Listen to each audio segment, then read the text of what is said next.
What's up, everybody? Welcome to Human Innovation Tarot. My name is Eddie with Imagine Life Development Center. And today I'm going to be taking a look at what's coming up for all the Zodiac signs here in March. So this is going to be the March all signs reading. There will be timestamps. So if you want to, find out where your reading is for your sign, or if you're cross-watching, the timestamps will be listed in the description box below, as is all the other information. Also, if you're new to my channel, if you don't mind, I'd greatly appreciate it if you would like and subscribe to the channel. If you find this content useful, completely free for you. And also, if you've been watching tarot readings and nothing's been changing, your life isn't changing, situations aren't changing, you're not getting what you want, then I highly recommend that you check out two videos on my playlist or my videos, or whichever it is. You'll find them. The first video is called Tarot Lies. Watch that video. And then the second video is called Personal Readings. I think it's something to do with personal readings. Watch those two videos and those will answer the questions about why you're not seeing any results, why you're not seeing changes, despite the fact that perhaps you're binge watching tarot readings like a madman or a madwoman. Don't forget to hit the bell notification icon. You'll be notified when I release new content. Also, come join me for a free live tarot reading. Anything else? No, I think that's it. So we're just going to jump straight in. We're going to start at Aries. We're going to go all the way around the Zodiac. We're going to end at Pisces. Anything could come out. Love, career, money, whatever. I have no clue what's going to come out. Obviously, I'm just going to ask the divine for whatever it is that you need to know. Obviously, we'll be using the tarot. I will take a look. I will be using the surrender deck as well to see what, I'll pull one surrender card for each sign as well, just so you guys can know what it is you need to be working on so that you can bring the things in that you want and you desire. And then lastly, I'm going to pull one card for each Zodiac sign about just some additional advice here. All right, so now that we get all that out of the way, we're going to start off with Aries. So what do my Aries need to know coming up here in the month of March? Also, just want to say happy birthday to all the Pisces out there. We are officially in Pisces season.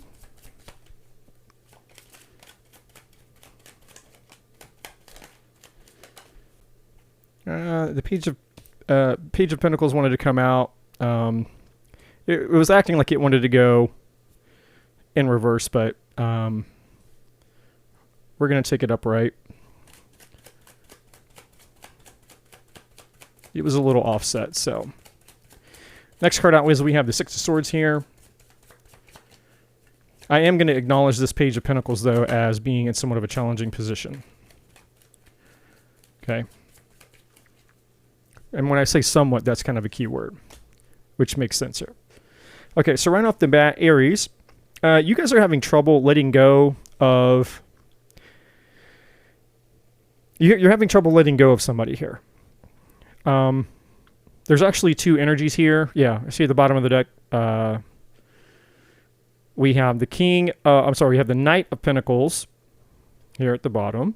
We have the Lovers, which is Gemini energy. We have a King of Cups. Could be the same person as this King of Pentacles that's on the table, which is Virgo, Taurus, Capricorn energy. Obviously, we have Virgo, Taurus, Capricorn energy again. So this person is the same as this person. Two energies attached to this. I'll explain in just a minute. We have Gemini at the bottom of the deck. We have a King of Cups, and we have Judgment, and we have Two of Cups. So I feel that you guys, this could be, the Lovers card is a card of options. Like, it's, plural, obviously. It's lovers, plural. So you could be, potentially weighing up whether or not, there's like two groups of you. The first group of you, half of you maybe, I feel you are kind of moving on from this person. You've realized that what you want with this King of Pentacles person is not what you've been getting, basically. And I feel it's a lopsided relationship, because remember, this card, the first one, the Page of Pentacles, wanted to come out like this. It was coming out kind of diagonal. It wasn't all the way in the reverse, but it was headed in that direction. Okay. So that was telling me that, more than not, there's been some challenges here. Challenges in what? In what somebody's bringing, what they have to offer, what they're bringing to the table. Well, first of all, the page is a small offer. So already it was small. But for you, if you're used to getting breadcrumbs or you're used to feeling like you've been settling for breadcrumbs, well, upright, maybe it would have been okay. It's like, hey, you know what? I'm kind of used to getting, little in return. I'm used to being breadcrumbed here, but not so much anymore.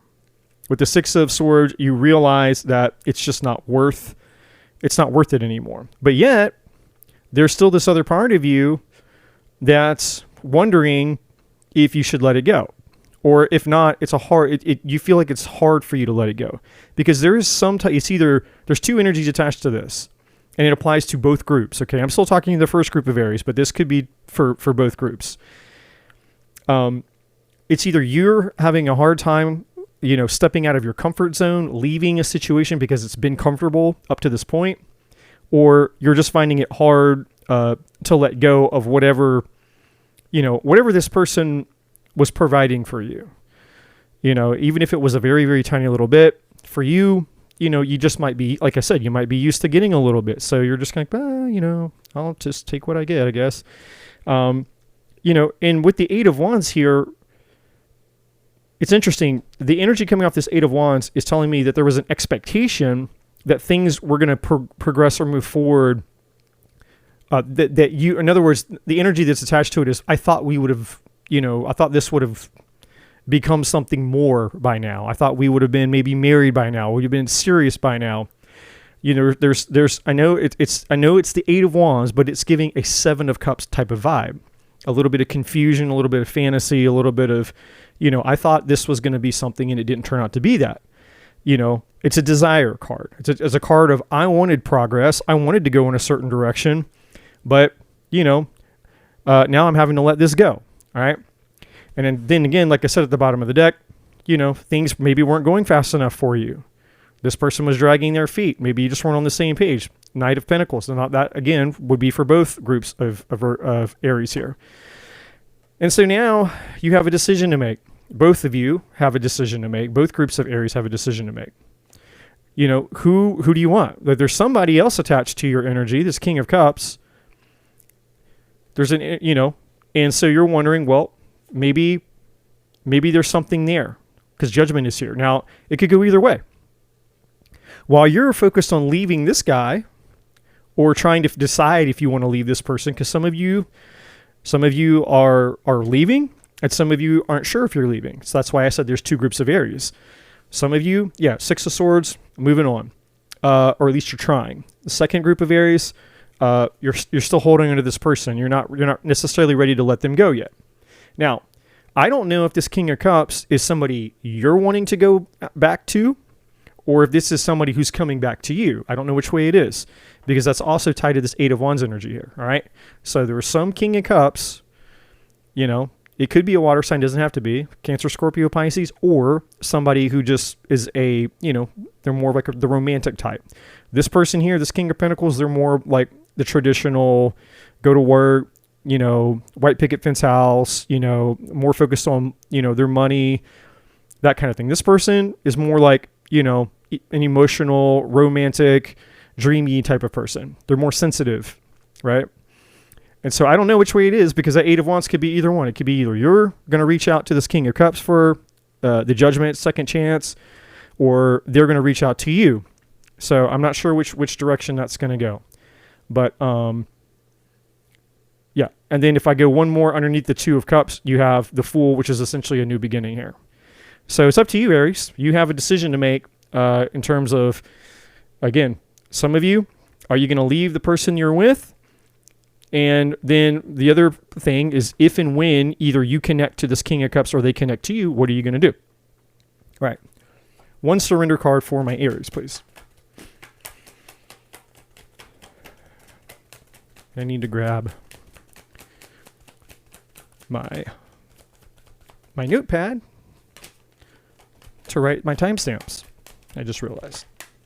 Okay, surrender to spirit. So this card is just saying, to trust your intuition, basically. about the situation. That's essentially what this says. Now I'm going to read the card. It says, once you've done everything you can to achieve a goal, turn the situation over to the divine. Let spirit work its magic for you. So it's, yeah, look, if you guys feel you've done all that you can do, then it's saying, yeah, the right thing for you to do is to trust your intuition and to let it go, leave it be. And, you know, if it's, you know, if this person is meant to be in your life, you know, whatever's supposed to happen, the opportunity, as long as you're willing to take action, okay, that's very important, because I hear a lot of tarot readers out there say a lot of bullshit that's not true. They'll say things like, you know, whatever's meant for you won't pass you by. That's not true. There's lots of things that will pass you by. In fact, your entire life will pass you by if you do nothing, right? If you sit on your couch for the rest of your life, you never go out, you never talk to anybody, and you just sit in your couch. You sit in a cave, you don't talk to your friends, you don't talk to family, you don't talk to people online, you just literally sit on your couch and you either scroll on your phone or you watch TV or you play games or whatever you do. Is life going to pass you by? Absolutely. Is that person, you know, are they out conquering the world, getting their opportunities? No, they're not. So when you hear these spiritual people out there and these other tarot readers lie to your face, and it's not because they mean to, it's just they heard something or they read something, and on paper it sounds good, right? Like on paper it sounds true. Oh man, if it's meant for me, then it won't pass me by. It sounds true on paper, but it's actually not true, right? Like we live in a dualistic world. We live in a realm of spirit, and we live in a realm of practicality. You know, so there are things that we're required to do. We have to participate in life. The divine will absolutely bring opportunities to us as long as we are taking action towards those opportunities, right? As long as you're moving, as you're walking, you're trying, you're putting effort, you're trying to, you know, to do the best that you can in life. And it's like, hey, look, I'm just trying to do the best I can. I'm trying to find love. I'm trying to work on myself. I'm trying to get a better job. I'm trying to learn more. I'm trying to become a better person. Then the divine is going to acknowledge your effort and be like, hey, they're trying, so I'm going to help them out. The divine helps people who help themselves. That's the message, okay? A little bit of a soapbox there. All right, one last card for Aries. Your advice here, in addition to, obviously, the surrender card here. Spend a little bit of time here for you guys out of the gate. Getting my warming up the seat here, I guess.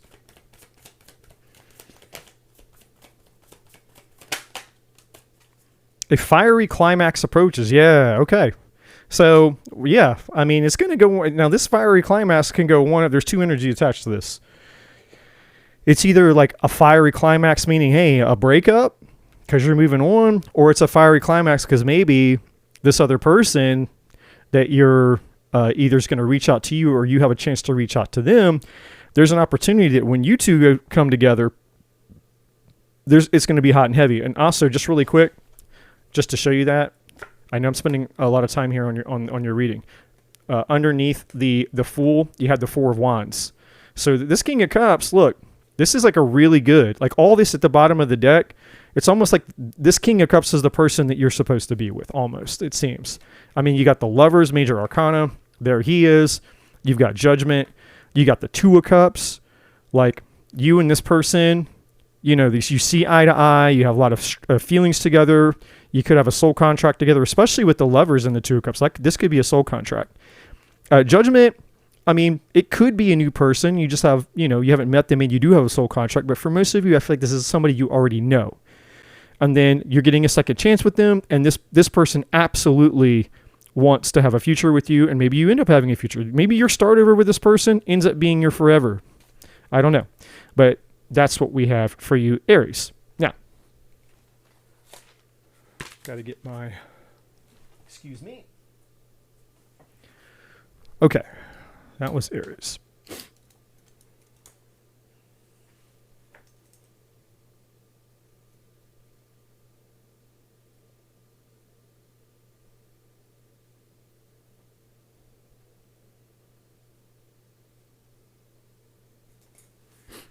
Okay, Taurus. Taurus. Let me clear off the deck here. Let's see what's coming up for my Tauruses, my Taurians, in March. Get all the cards back in here. Give them a shuffle. What is coming up for Taurus in March? What do they need to know for March, please?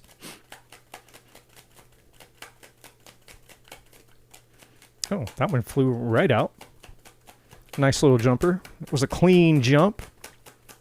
Tony Hawk would be proud. Okay, we got the Magician. Virgo Gemini energy. Whoop, another one. Your cards are very energetic. So maybe you guys are feeling pretty pumped up, or at least maybe you will be going into Aries. You might find there's more energy because these cards are jumping for you guys. So, you might be feeling good going into March. More energy, more energetic. The closer we get into spring, spring is sprung, and now you're springing. All right. So we do have a King of Swords coming out next. So again, we have Gemini, Virgo Gemini energy with the Magician, and potentially we have Gemini energy with the King of Swords. Doesn't have to be. I'm just mentioning it. Now we do have the Six of Cups. This could be somebody from your past, or somebody that's thinking about you. You could be thinking about them. If it's a new person, then it could just basically be somebody that you have a past life connection with, or maybe you've seen them in your dreams. Okay, so I answered my own question. Give me one more card. This is somebody that you had an ending with, and things have changed since you guys have been apart. I think this is somebody who's about to break the silence with you. So if you've been apart, if you've broken up from somebody in the past, this person is thinking about doing something, taking some type of action, or communicating, because the Magician is essentially Mercury energy. And Mercury rules Gemini and Virgo. But Mercury is, as we know, because every year you hear all the things about Mercury retrograde, it's about communication, right? It's one of the ruling factors of the planet Mercury, or the energy rather, right? So yeah, you're going to get something unexpected here. There's judgment. So there it is.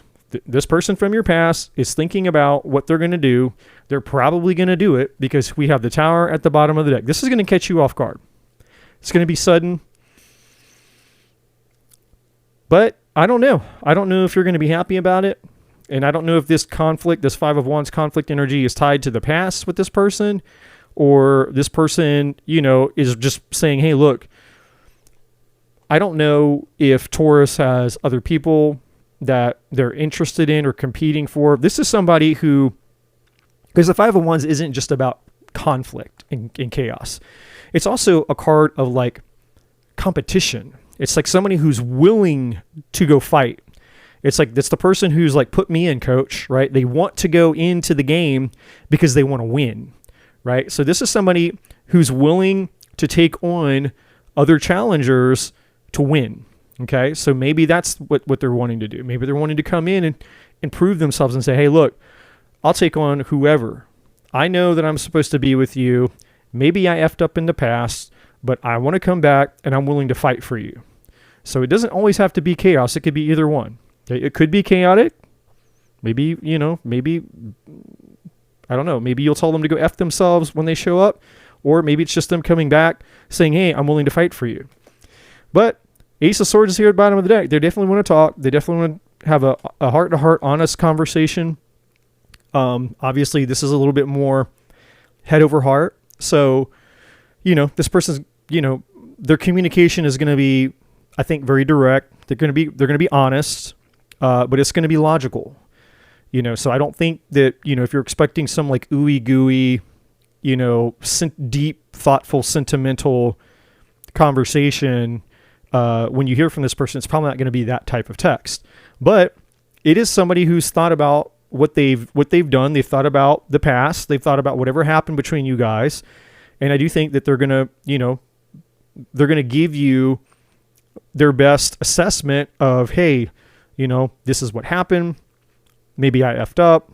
This is what I want. Like, you're going to get the truth from them. You're going to know where they stand, and that's a good thing. And you're going to have to make a decision here. Two of Pentacles. You're going to have to make a decision here about this person. And they're a Gemini. So then we have double Gemini. So there's strong Gemini here. There's strong Gemini energy here for you. Again, it doesn't have to be, but it's just strong. We got Gemini with this, we got Gemini with that, and we got Gemini with the King of Swords. So it's up to you. It's up to you what you do when this person reaches out to you, if they reach out to you. And again, the time, time is fluid, so don't like obsess over time. But in my experience, in most cases, like 80% of the time, 30 days, right? So between now and like the end of March is really kind of is as far out as I'm reaching for in this reading. Okay. All right. So what do you need to surrender? What do you guys need to work on here for Taurus? What's in their highest good? What do they need to surrender?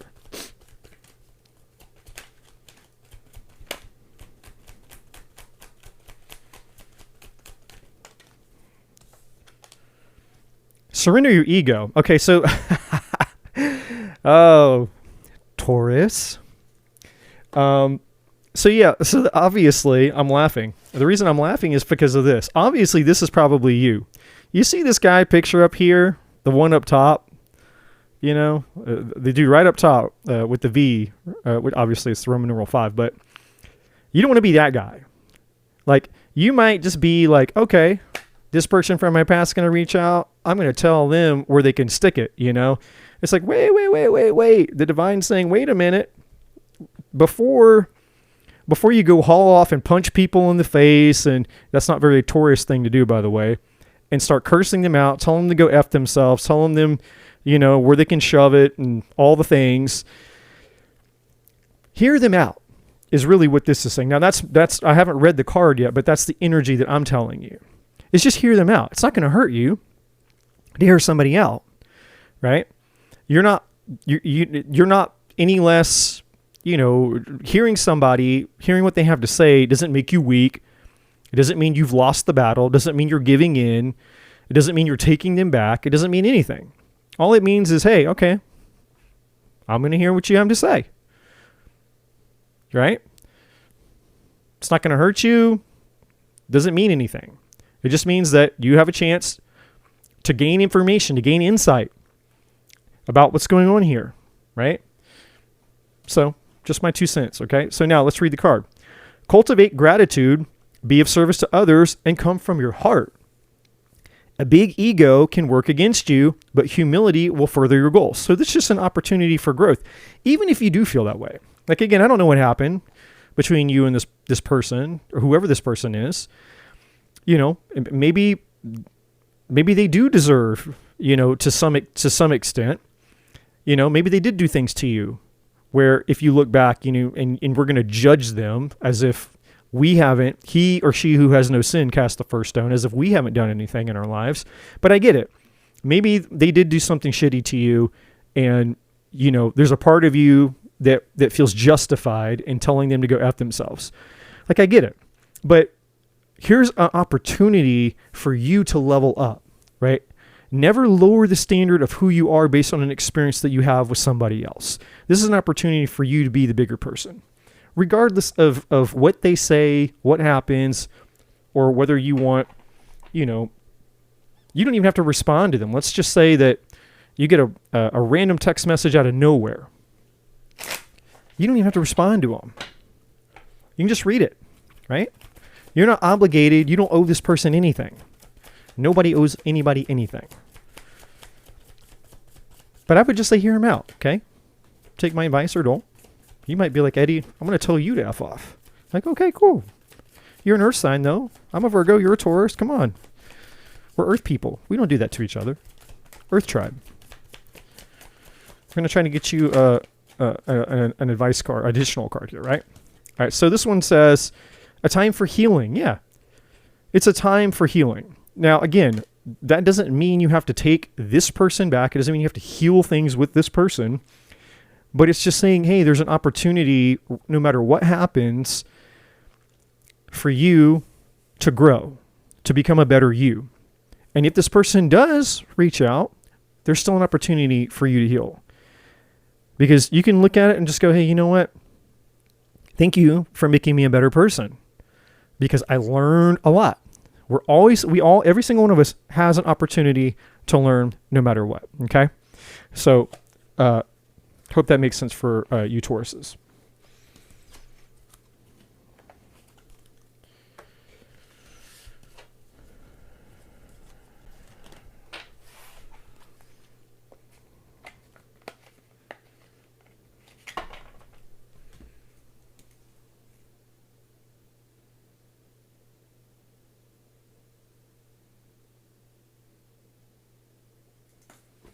All right, Gemini. What's coming up for Gemini?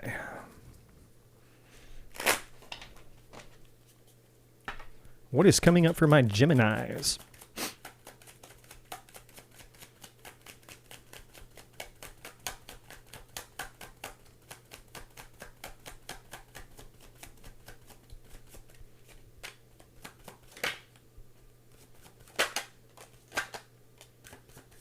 All right. So we have the Death card, Scorpio energy, Six of Swords. Yeah, something's over. You guys are, you've either ended something or you went through an ending with something or someone. Something is ended and you're trying to leave it behind or you are leaving it behind. Okay. Some of you, very, very small percentage of you could actually be moving somewhere. You could be, changing. It doesn't have to be like a huge distance. I mean, you could be getting your lease might be coming up in March, or maybe it just came up at the beginning of the year. You're moving to a new house, a new place, a new location. Maybe you are moving states, changing cities or something. I don't know. We have the Six of Wands. Focusing on yourself, focusing on success, focusing on victory here. You may also be getting a lot of attention from people. You may be wanting attention from a certain person. All right, so now we have the King of Pentacles here. Virgo, Taurus, Capricorn energy. So maybe you're, now this could go two ways. Some of you could be either focusing on your money and your finances. That's like, again, probably a small few of you, maybe 10 or 20%. Most of you, this is, yeah. So you have suitors. So you got out of something, and now you have some suitors here. Now I don't know if one of the two of these guys. Yeah, and there's the Three of Wands. Yeah, so these are the choices basically. You have people coming at you, and I don't know if one of these is the ones that is one of the ones or the one, however many you got that. Maybe ended back here with the Death card. This whole big old table. Adjusted my camera to give me more room on the table. Then I don't know what to do with all the room that I gave myself. My OCD ass. I'm like, oh my God, with all this room. And I'm about to change all this up. Hopefully this week. Upgrading a little bit. Anyways. So yeah, I mean, the Three of Wands is like, again, travel. So that's obviously tied to the Six of Wands. So some of you, there's confirmation that some of you guys are traveling, taking a trip, moving locations, blah, blah, blah. But then you have options. And see, like this guy, look at his face. He's like, which one do I want here? Guy or girl, right? Like you're looking at, that's how you're giving them like the resting bitch face side eye. You're like, don't know. Which guy is it? So I don't know if these are new guys or one of them's new, one of them's old, or if they're both old. I don't know. Three of Cups at the bottom of the deck. You can't make that shit up. There you go. You got options, Gemini. You're just being a typical Gemini, aren't you? Being a typical Gemini, aren't you? Got all the options. You like your freedom. You like to keep your options open. No judgment from me. I think I've dated two Geminis in my life. I think so. They were cool, by the way. So I'm a Virgo. So you got Virgo, Taurus, Capricorn. I don't know. Maybe that's me. And then you have the King of Wands, Leo, Sag, Aries. Doesn't have to be those zodiac signs. This could just be somebody who's more business, more practical, more about their, the white picket fence life. They go to work, they do their thing. I mean, obviously, they could be about their money. They could be more focused on money. They could have money. All those generalities apply. Then you get the King of Wands over here. You have somebody who's more, he's more charismatic. He's the more life of the party guy. Likes to go out and have fun. Very exuberant. Charismatic, energetic type, right? But yeah, this is basically just telling me, Gemini, you got choices. But I don't know. We got the 4 cups underneath that. I don't know if and you got the 7 of wands underneath that. So I don't know if you're really interested in anything romantic. I think you're still trying to move on from this back here. Now that I'm seeing the bottom of the deck, I think you guys are still trying to move on from this. However, I do think that you like the attention that other people are giving you right now, because it's helping you boost your confidence and it's helping you get over whatever ended back here. So I don't think you're necessarily going to turn down the attention, but you're certainly, at least for right now, at least for March, because that's what this reading is for, you're in this 4 of Cups. You're not really interested in a romantic connection, and you have your walls up. You have your guard up with the 7 of Wands here, okay? So let's see what you guys need to surrender and work on.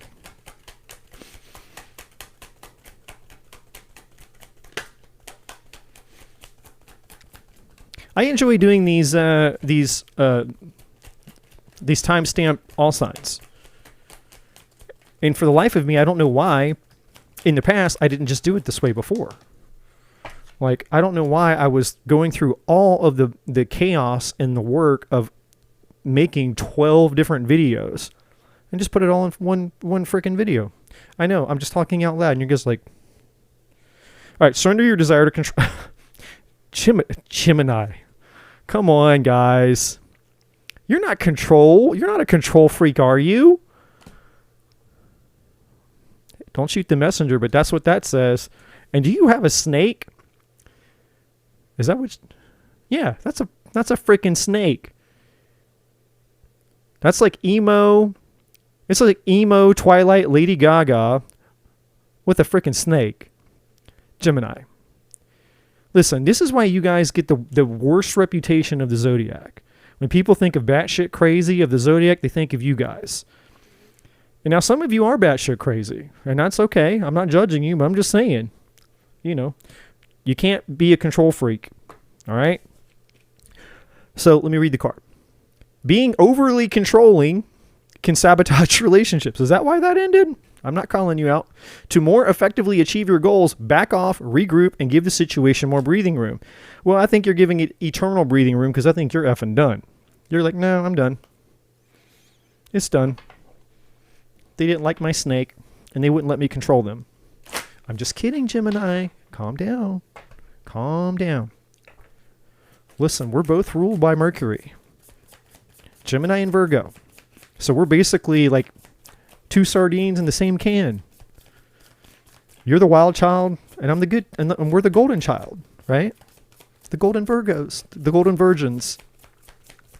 At least you're not a virgin. All right, luck is on your side. See? I'm picking on you, but look, you have a great,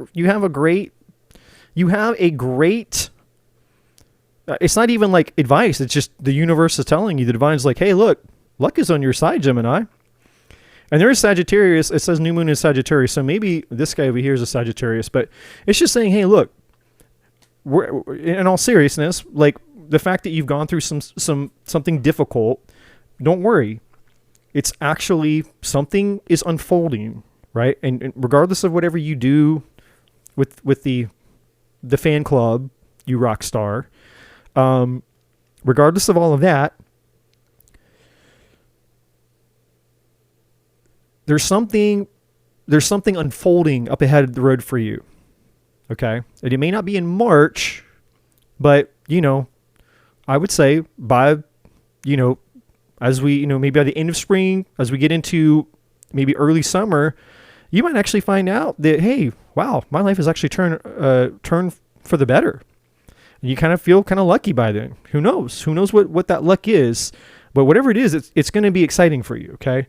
So I'll be interested to see what happens for you guys moving up ahead. Okay. So thanks, Gemini.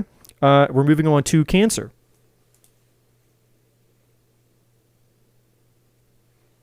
Cancer. All right.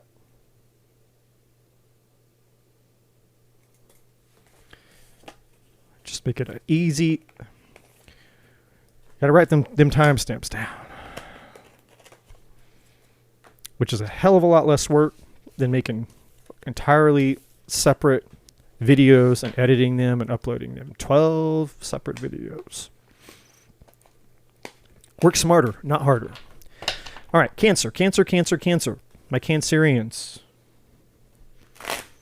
Now, according to my astrology chart tells me I'm supposed to marry one of you guys. Or I'm supposed to have a very, very fated, meaningful connection. So, if you know any ultra, super friendly, hot, spiritual, and yet nerdy Cancerians, send them my way. Okay, that was definitely not what we're doing here. We're not doing sloppy tarot. We're not doing sloppy joes. We're not doing sloppy tarot. Let me start over. Obviously, the deck wanted me to redistribute those cards. All right. For Cancer. Here we go. What does Cancer need to know for March?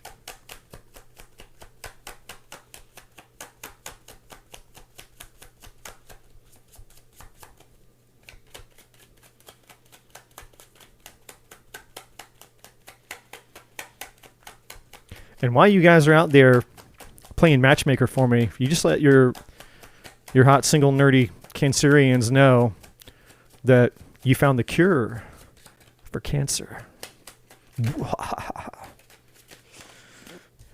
was almost a dad joke. All right, we got the Wheel of Fortune. That's a really effing good start. I don't know what else is going to come out, but that's a really good start. Luck, abundance, change, great fortune. Many tarot card readers would tell you to go buy a lottery ticket. Hey, luck is on your side. All right, we got the Ace of Swords.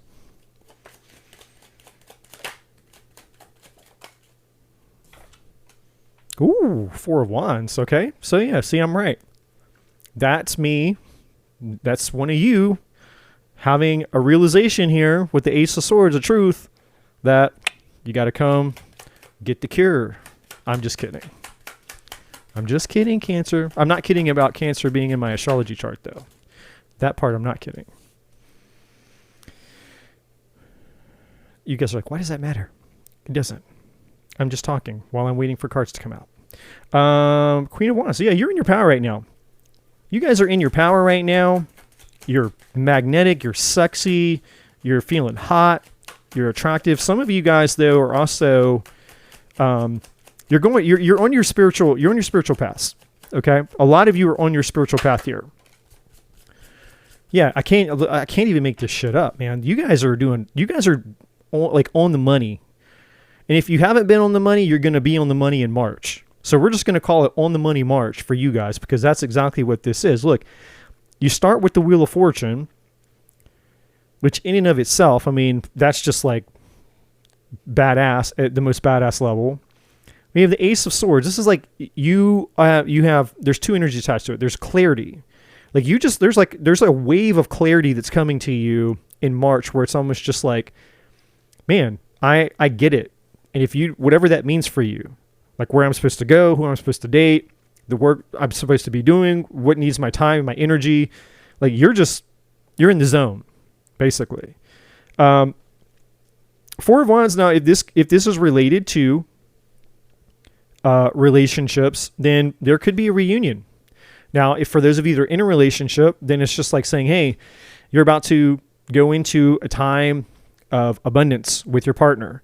So this is definitely going to be a time where you're connecting more with your partner than not, okay? And maybe really connecting. And maybe you guys, your relationship starts to, go through some positive development, some positive growth. If you're single, then you could be meeting somebody that could be the one, okay? A lot of the tarot psychic mystic people out there, they call the Four of Wands the 1111 a card. You might be finding your 1111, your twin flamer, right? Your twin flamer. All right. And there you are, feeling all magical, mystical, sexy, passionate, and turned on in your 1111 twin flamer energy. But this is also you feeling more spiritual, okay? So for some of you, you might be focused on business. You're in business badass, mode, boss babe mode, which is rockstar do it. A lot of energy, a lot of excitement, a lot of energy. You're feeling very energetic, and you're just motivated, right? Some of you guys want to get out there, you want to create, you want to do things, you want to build, but there's a large number of you that I'm sensing that are definitely feeling more spiritual. It's almost like the spiritual, like somebody came in and has either like recharged or re-energized that spiritual part of you, and you feel like you're just kind of like you have a new lease on life in regards to your spirituality. Or maybe you just got into something that's exciting for you, right? Like you're like, hey, I finally decided to start studying astrology, or I'm going to start my own tarot channel, or I took a course on hypnosis or meditation or healing or whatever, all the things. But a lot of spiritual energy coming off that card. And then we have the World. And this is you, completion. This is like success. Like this is you and integration, basically meaning like, it's almost kind of like, for those of you, I never watched Dragon Ball Z, but it's kind of hard to like just ever be alive and ever go on the internet ever and not see something Dragon Ball Z at some point, right? And I remember years ago there was like a video game, and like so the characters, it's like like a cartoon that they but it's also a video game, and so one of the little characters, they can like turn into like it's like Captain Planet. It's like you get into like super mode, right? And that's just kind of you, like this is like you in like Super Saiyan mode, like you're not just regular Cancer. It's like you get supercharged and you turn into like the Hulk, right? Like in your everyday life, maybe you're Bruce Banner, just walking around like do whatever, and then it's like when it's Hulk time, it's like wow, you're the fucking Hulk. Well, you're like in Hulk mode right now, in a good way. Okay, you like my impressions? All right, so we got the Nine of Wands here. So this is you guys have persisted in regards to a situation. I'm just taking a quick peek at some of the cards at the bottom. When it came to matters of the heart and love, yeah, I mean you've gone through something. Or maybe lots of things, and it's taken you a long time to get you to where you are. And I think it has to do something to do with love and romance here. And then you have the Ten of Pentacles underneath that, which is tied to the Four of Wands. So again, like I said, these two, and I'm not, not to repeat it all, but basically it's taken you a long time to get to the point now to where either if you're in a relationship with your partner, you finally did it. You guys are fine. You've worked hard. The hard work's paid off. Now you're in a good place. And if you're single, you've worked hard and now you're ready. That's what the Page of Cups is telling me. It's like, hey, you know what? Maybe I wasn't ready in the past, but I'm ready now. You feel confident. You feel magnetic. You're ready to go out there. And no pun intended, you feel like you're ready to conquer the world. And you're definitely in the energy. And you're definitely going to be rewarded for it because you got the freaking Wheel of Fortune there. So far, even though I'm not even halfway through the Zodiac yet, you guys are definitely in the best energy going into March. All right, what do you guys need to work on though? It's not all unicorn, fairies, and rainbows. Never is. What do you need to work on? What do you need to work on? Okay, surrender low self-esteem. And see, this is what is so cool. You can't make this shit up. So this was you in the Nine of Wands. Like I said, you guys have gone through a lot of stuff and you've done a lot of work. And this is essentially that last little bit of you where, because the Nine of Wands is the 9. It's not the 10, right? It's not completion. It's one step away from completion. But you're really, you're looking at the world. Like you're about to step through the portal of completion. And so this is really like the divine, pulling its strings, basically going, look, if you're going to make me find something wrong with Cancer, then okay. The divine is basically pointing out to you that, hey, just keep an eye on your self-esteem because this has been a challenge for you in the past. But you've done a lot of work because right now there's not a lot of low self-esteem. I don't see that. The Queen of Wands is not, she doesn't have a self-esteem issue. And it's interesting that the flower is here, the sunflower, because in the traditional tarot artwork, the Queen of Wands has one. So it's just showing, well, let me read the card. It says, you deserve success, love, and abundance. Set an intention to identify and release any remnants of low self-esteem. So yeah, if there's anything left, it's definitely just a remnant, okay? And so this is just the divine encouraging you to stay in your badassery. Don't lose the progress that you've made. Don't go backwards. All right? And then what else do you need to know? Does Cancer need to know? This is why Cancer's in my astrology chart. For all of this. I definitely need to find one of you guys. You guys got it going on. You got the Wheel of Fortune. You got the Four of Wands. You got the World card here. You leveling up. All the good shit. All right. Your last card is a new romantic cycle begins. Everything that literally I just said just got confirmed. If you're in a committed relationship, your hard work's paying off. It's just gonna keep growing from here. If you're single, hey, in your Queen of Wands energy that you're in right now, you can basically have whoever the hell you want. So you shouldn't be feeling low self-esteem about anything. You want it, you've done the work, you can get them. Guy or girl, doesn't matter. Like you are you're hot, right? Too hot to handle. All right. So that's for you, Cancer. Slide into my DMs if you want to. Come on, Cancer. I'll take you out, girl. Come on, girl. Where you at, girl? Shoot. You make me shuffle my cards, girl. Damn. All right, let me get my timestamp here. All right, Leo.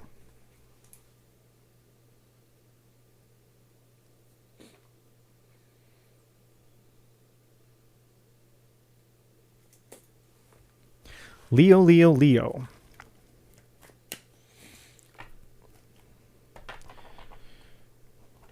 What's coming up for Leo? Give it one more shuffle. In March, please. What is coming up for Leo in March? Leo in March, please.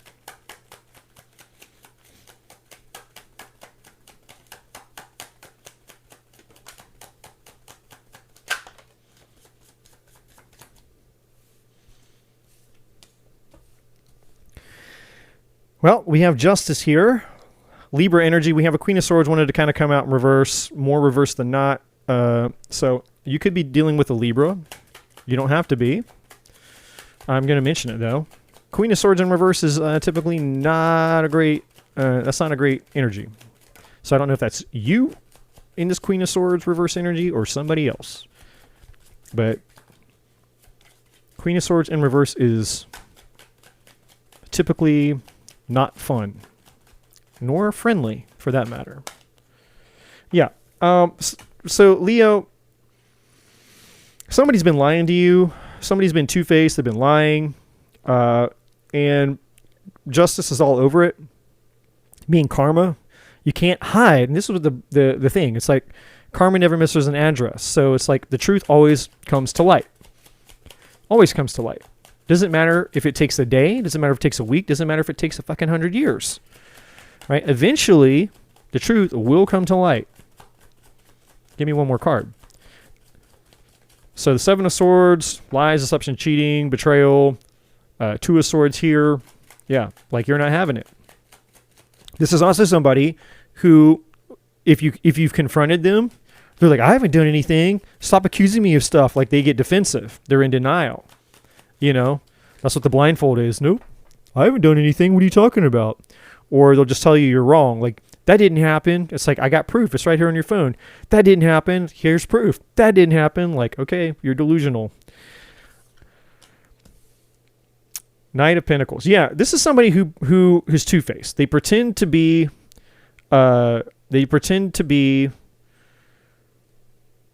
one way when they're really somebody, when they're completely somebody else. The Knight of Pentacles is somebody who pretends to be, they got their shit together, they're consistent, they follow through.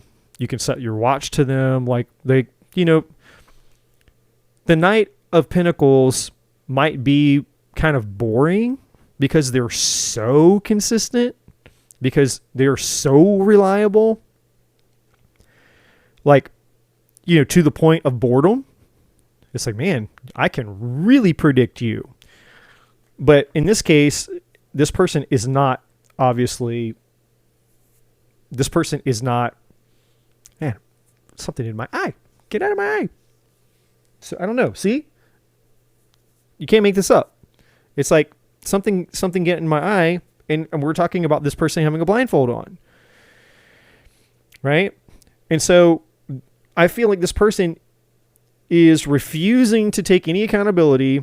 They're refusing to acknowledge the truth. This person is in complete denial, even though they're a complete liar. They might be a compulsive liar, but don't worry, because justice is hot on their ass. So this person, whatever they're lying to you about, whatever they're doing, karma is going to be served. Okay, 8 of Cups at the bottom of the deck. This is probably you walking away from said person, and if you're not, you probably should. Yeah. Knight of Cups. It's like, hey, look, I'm not going to be in a toxic relationship with you anymore. You're walking away. Yeah. 7 of Wands. You're not having it anymore. And if you're not, you should be. You should not be dealing with someone like this. The Queen of Swords in reverse and the 7 of Swords? No, F that, dude. Too many fish in the sea. All right. Let's find. Oh, all right. We'll take that one. It just, I mean, all I did was touch the deck and it's like, whoop, here, take this one. Okay. Surrender negative thinking. You have control over your thoughts. When negative thoughts surface, say thank you for sharing and quickly focus on positive affirmations. So, I know it's a little fairies and unicorns wording there, but really what this is just saying is like, look, this person that you've been dealing with, Leo, they made you question yourself, right? And that's when things get really toxic. When someone makes you question your identity, they make you question your values, they make you question yourself as a human being, they make you question if you're lovable, you're worthy. If it can get crazy. If they get in your head long enough, they might be like, they might make you question if anybody's ever loved you, if anybody's ever liked you, you know, and they'll be like, yeah, you think you have friends? Those friends don't really like you. They're just there because it's easier to deal with you and pretend to be friendly towards you than to push you away, you know, and then you start wondering about that. It's like, oh, is that really true? Do my friends really think I'm a terrible human being? And so you have to be careful who you allow to influence you, because that's what this negative thinking is. And you spend enough time in a toxic relationship around a toxic negative person, they will penetrate you. They will penetrate your identity. They'll penetrate your soul, right? And then you have their toxicity swirling around in your mind, right? You don't need that. This negative thinking isn't your negative thinking. It's the negative thinking that you've inherited, you've allowed to come from this person. Okay, so you need to be aware of that. And you need to get rid of it. All right. Oh, that card came right up.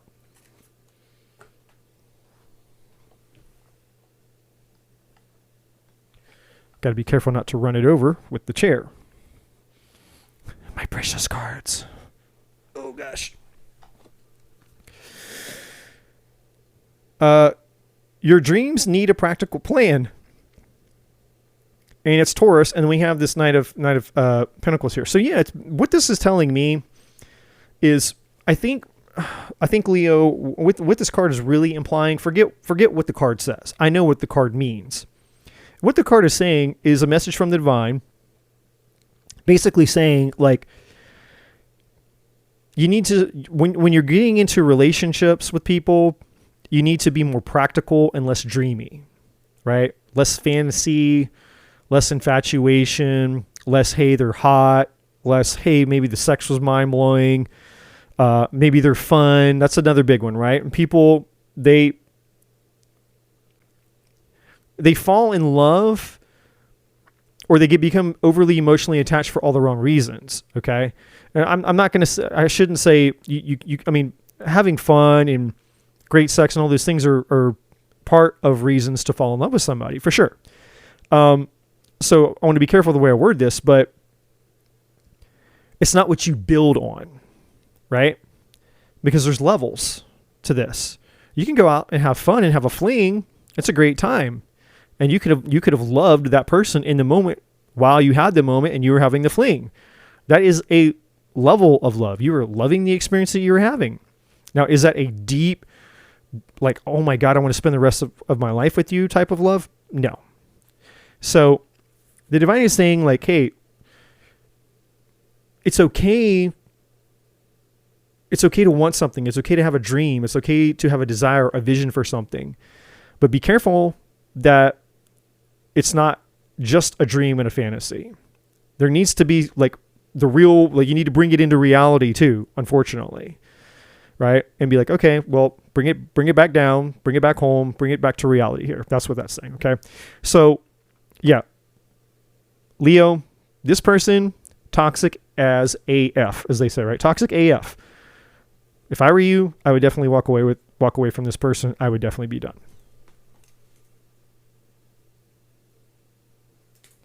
And I'm not saying you're not. I'm not saying you're not, but you should be if you're not. All right, Virgo. My fellow virgins. My fellow virgins. My fellow virgins.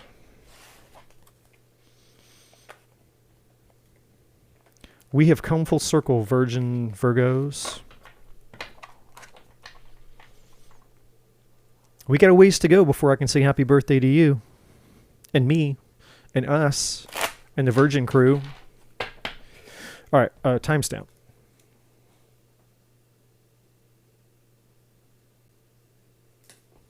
Before I forgot that. Okay, Virgo.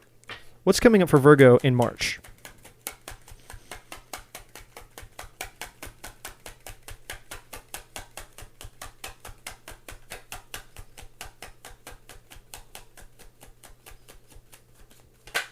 I'm hearing Journey in my mind. I don't know why.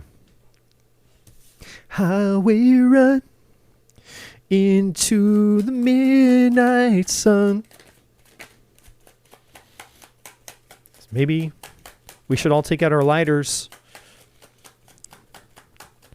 and listen to Open Arms by Journey.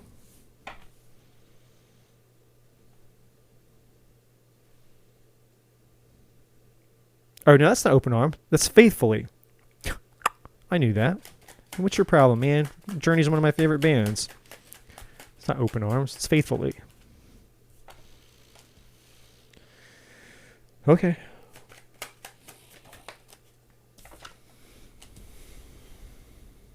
Oh, what the? One more. All right, so this is getting interesting. I don't need no difficult shit, Virgo. Come on. I don't need no complex stuff here.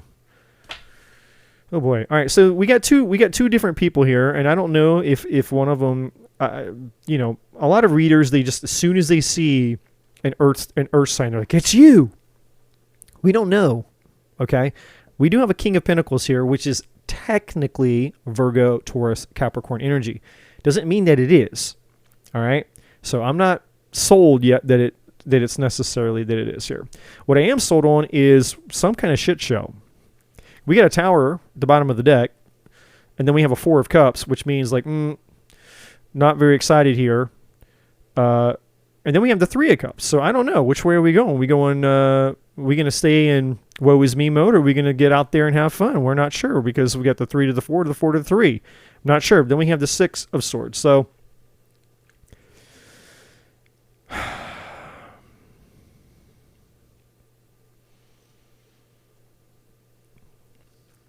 interesting.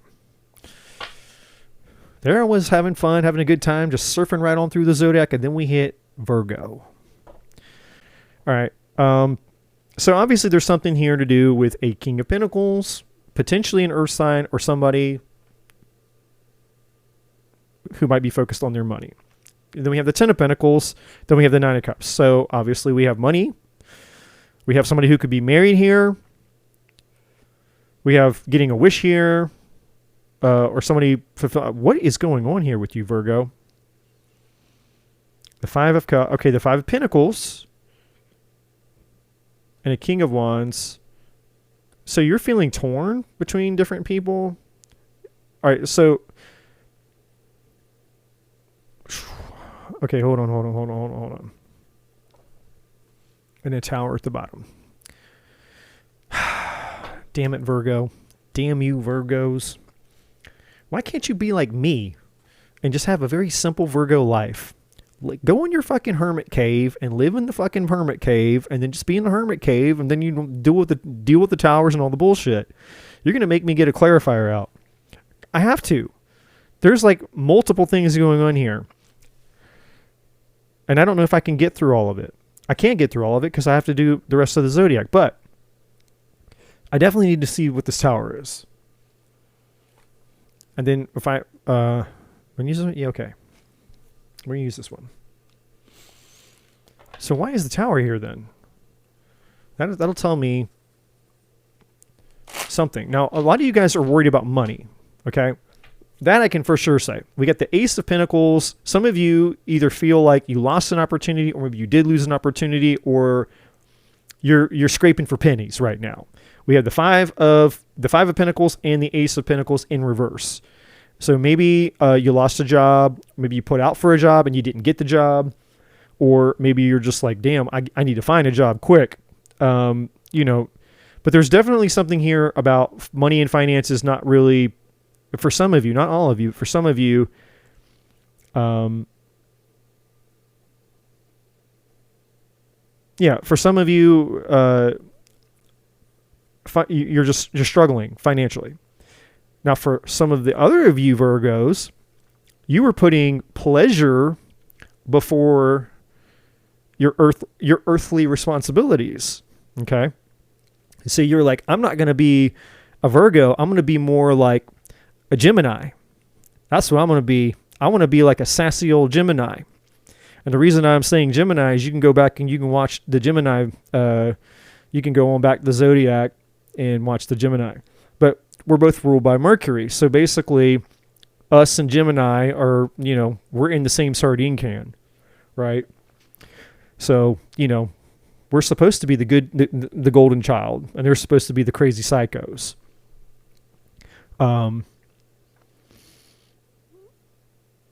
But apparently, you're like, I'm going to go party with Gemini or something. I don't know. There's no Gemini energy on the table, by the way. I'm just saying, I think some of you guys were putting your... the point that I'm trying to make here is with the 9 of Cups, I think some of you guys were trying to put pleasure before practicality. And now you're paying for it. It's the 3 Ps. Pleasure before practicality equals poverty. That's the 3 Ps. You put pleasure before practicality, you get poverty. I need to remember that. The 3 Ps. And now you're over here peering in through the window. I'm like, my God, I'd kill for one of those apples. Like, what are you talking about? Like, it's an apple, Look at her. She's like, I'm freezing cold out here. Can I have an apple? It's like, well, how much money you got? So I don't have any. Because I was out partying instead of saving my pennies. So anyways, why is the tower here? Oh shit, now we got death? This isn't good. Virgo, what's going on here, guys? This is not good. So, okay, a tower is like a tower and the death card, two majors. So something blew the F up. And this is double Scorpio energy, by the way. We got Scorpio, Mars, Pluto energy with the tower, and then we have Scorpio energy there. Oh, man. I hate when I'm right.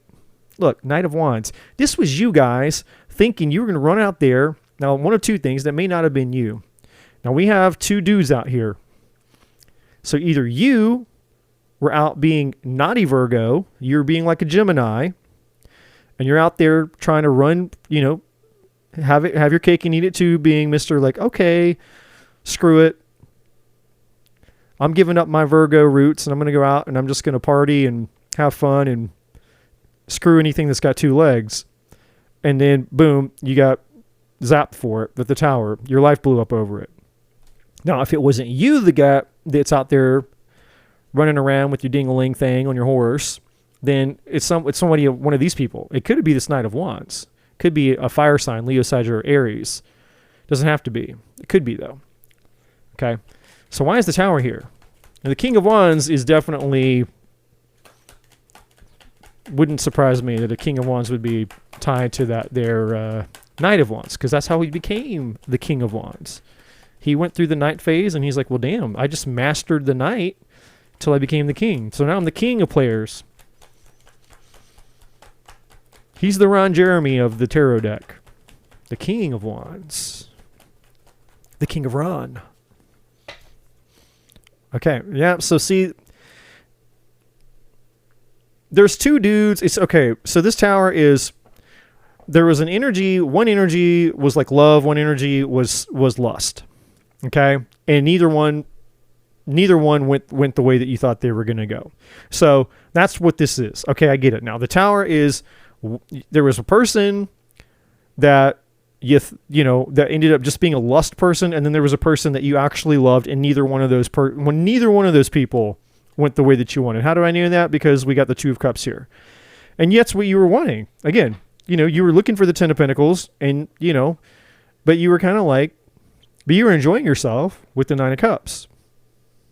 You enjoyed both of them. Like, you enjoyed, like, the sex was probably good with the lust person. And obviously, you were emotionally attached to the person that you actually were emotionally attached to. Yeah. Ten of Cups is what you were after here. And then you thought you had found it. You were happy. You took the leap. The Ten of Cups. You were happy. You took the leap. And then boom, the Tower. The Three of Swords. So yeah, in the death. So this is just saying that... It's saying that you guys... I get it now. I understood. I was confused at first because I was like, all right, this is... But now I understand what the reading is saying. So Virgo, for many of you, you're recovering from a period of... You're chasing for you're longing for this, Virgo. You were looking for love, and you were looking for love. You just wanted love.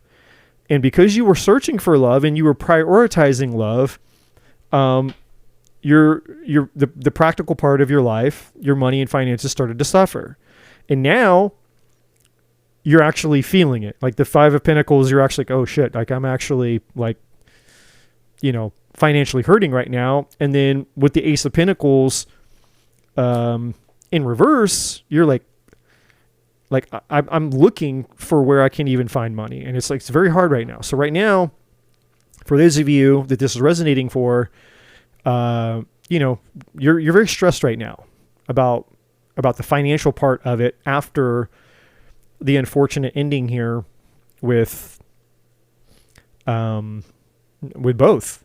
You got you had a fling, and you had somebody that you had emotions for. I'm not saying you had them both at the same time. I hope you didn't. I don't think you did. I think these are two different people in your recent past. One happened, and then that ended, and then the other one happened, and then that ended. So it's like two different people in the recent or fairly recent past. Yeah, and then underneath the Tower, you got the Four Cups. Yeah, you're just like, man, I'm worn out. I'm complete. I'm emotionally done. Like right now, the emotional desire, the emotional tank is on empty. It's on E. And I feel right now, you're like, I got to get back on my feet now. Like I got to get, I got to be able to pay my bills. So that's kind of where I feel like you're at right now. You're like in recovery mode, at least until, for the next month. Yeah. You guys are basically focused on your finances. You're focused on security. You're focused on getting out of this Five of Pentacles energy here, for March. Sorry, Virgo. Sorry, guys. That sucks. Yeah. And look, underneath that three of swords, there's a 10 of wands. It's still all of this has been weighing down on you. It's like that. It's like a triple threat. It's like, in a relationship, let down. Next person, fleeing, thought it was going to maybe be something more than a fleeing, let down. And then now, after the two things that didn't go your way, now you're dealing with the money thing. It's like not going your way. And so, yeah, right now you're just kind of like, you're overwhelmed essentially, but, I don't know, hang in there. I don't know what else to say. I'm sorry. I'm just the messenger. It will get better. It has to get better. Okay. What do you need to surrender? We still got 2 more cards. What does Virgo need to be aware of besides the obvious? That was a tricky reading. Surrender to joy. Okay, so things are about to get better. Okay, it's not always. That's it. It's the ebbs and flows of life. Things go down. The tide comes in. The tide goes out. Right. We have the mountains and the valleys. So things are about to get better for you. This isn't. You might be in the weeds. You might be in the dump right now. You feel like shit right now because of all this. It's not going to stay that way. All right. So surrender to joy. A key to positive change in your life is to let joy let joy in and savor it. Indulge in random acts of smiling during both the hard and easy times. Keep surrendering to more joy. It's just saying, hey, look, don't let whatever's happened to you defeat you. And that's easier said than done, but it's just realizing, hey, I'm going to get back on my feet. If what I focus on is what I feed, or where I send my energy to. Where your focus goes, your energy follows. So if I'm going to focus my energy on depression, negativity, scarcity, and all that, then I'm just going to create more of it. Instead, force yourself, right? That's self-mastery. It's not self-easiness. If it was self-easiness, everybody would already be a master of self. Self-mastery is learning to master oneself. Force yourself to look for the treasure in the pile of shit. But intuitively, I feel as we get through March, things are going to start to shift. And this year is in our favor, by the way, with the North and South Node and the eclipses, by the way. Okay, that's all different stuff, but just letting you know. Yeah, be bold and make the first move. So there is something coming up for you. This is not about love, I don't think. This is about you seizing an opportunity. Yeah, and then if I look at the bottom of the deck here, we do have the 2 fish. You could have to do something. I mean, Pisces could be, and Pisces season's coming up. Duh. So meditate and contemplate. So it's basically saying, hey, there's an opportunity, but you need to push out the negativity. You need to meditate right now. Meditate and contemplate because there's an opportunity, and you're going to need to make the first move. Meaning you're going to have to go get it. Right? You're going to find it. It's going to come to you in the sense, at least in the sense of like it's going to come into your awareness. Obviously, if you weren't aware of it, you wouldn't know that you could go get it. So it's either if it's a job, you're going to be like, oh, I saw a job post. Well, now you have to go apply for it, right? There's an action step you're going to have to take to go make the first move to go get the thing, right? And I think that obviously that's going to get you back in the game. It's going to get you back in the game. And also, Virgo, this is what happens when you try to be like our brothers and sisters of the Gemini sort. Just because we're two sardines in the same can Don't go trying to be a Gemini now. You're a Virgo. You're going to be a virgin your entire life. Once a virgin, always a virgin. Okay. Now, next, what do we have? Libra.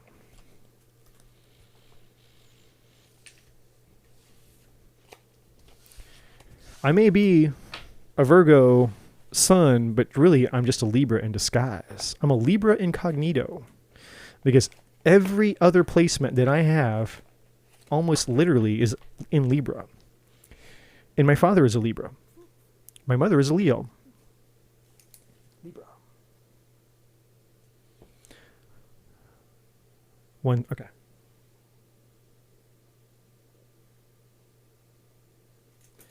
I got to write my timestamps down. Okay, Libra. Let's get into it, Libra.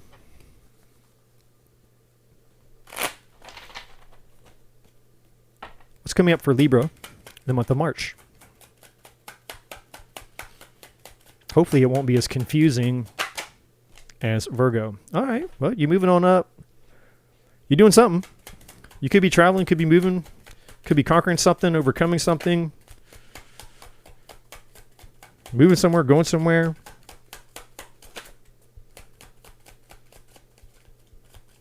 You could also be at the fork, at a fork in the road in your life, maybe. But let's find out. Well, you're definitely facing some type of challenge here. So we have the Seven of Wands. You feel like there's something challenging that you're facing here, but you're determined. Because the Chariot is willpower, determination here. And if you don't feel determined about whatever it is you're facing, then the advice is telling you should be. So there's something here that either you are determined or you need to be determined. Because it's part of the Seven of Wands. Most people, in most cases, the Seven of Wands is kind of like holding your ground. Like you got your guard up, defenses up. But one of the other sides of the energy of the Seven of Wands is actually putting forth maximum effort, right? So that it's basically the king of the mountain. Like now that you're the king of the mountain, it's like if you're going to stay king of the mountain, then you have to continue to outwork everybody else. Like Michael Phelps, like the famous Olympic swimmer guy who's won like a bajillion gold medals, right? And I remember listening to a video of his talking about his training, and it's like they're talking about when you get to the Olympic level or the level that he was at, he's like, you've reached the edge of what's humanly possible. And so now you're not the adjustments that you're trying to make, that what you're training for is not to, make some major, like in terms of time, because he's talking about swimming, right? It's not like you're shaving minutes off of your time. He's like, in some cases, we were shaving off milliseconds because that's how close it could potentially be. And since he's, when he's training, he's talking about training. He's like, I'm training against myself. I'm competing against myself because I don't have anybody else to compete against. And when he's the gold medalist and he's got a bajillion of them and he's the best in the world, he's like, I don't have anybody. I don't have another Michael Phelps to compete against. So I got to compete against me. And so that determination is like, I'm shaving off milliseconds, and he's trying to figure out what he can do to beat his best time, even if it's just by milliseconds, right? So that's that Seven of Wands energy. Sometimes it's like, sometimes to stay on the top of your game, you have to continue to maximize effort. Otherwise, someone else is going to come by, pass you by. The tortoise and the hare. The story of the tortoise and the hare's kicking ass, no problems. And he's like, man, I'm going to win this thing. Easy. So he takes a nap. And while he's taking a nap, the tortoise just walks on by and gets all the way close to the finish line. And by the time the rabbit wakes up and realizes, he's like, crap. And so he's running as fast as he can, and he can't catch up at that point. It's too late. So there's something here, and there's a reason for me telling you this. There's something here where you're very determined. You need to stay determined, and you need to continue to put maximum effort in. And then you have the Magician, and the Magician is basically the divine saying you have everything that you need to do this. And there's something because you're making progress with the Three of Wands. Now, what is this? You're making progress, because that's what this is saying. It's like moving forward, progress. Now, again, with the Three of Wands and the Chariot, there is something here for some of you, maybe moving or traveling in March. That is in the energy, but it's bigger than that. So what is Libra actually focused on here? Well, there you are in your own reading, Libra, Gemini, Aquarius with the King of Swords. But I'm so confused. Nine of Swords at the bottom. What is this about, though? And we have Virgo, Gemini with, we have Cancer and we have Virgo, Gemini here. I just want to, name all the energies that are showing up. Cancer with the Chariot, Virgo, Gemini with the Magician card. What is this about, though? Like, what are you actually? Maybe it's just travel. Maybe it doesn't have to be anything more than just traveling or moving, but that just doesn't feel right. What is this about? Oh, okay. We have a woman. A Virgo, Taurus, or Capricorn, maybe. Probably, potentially a Virgo with the Magician. At the bottom of the deck, we have Nine of Swords. We have a lot of fear here. The Nine of Swords and the Moon and the Eight of Wands and the Five of Cups. Okay, there's a lot. Okay, I get it now. And then, yeah. Okay, so we got the Nine of Swords being really, really scared and stressed out. The Moon, a lot of fear and uncertainty about sending a message with the Eight of Wands because something happened. There's a grief, loss, regret, despair. And then we have the Ace of Swords here, the Sword of Truth, communicating something about a new beginning. So the Divine is basically saying, like, look, I feel like this is you guys want to go reach out to somebody. This isn't somebody coming to you.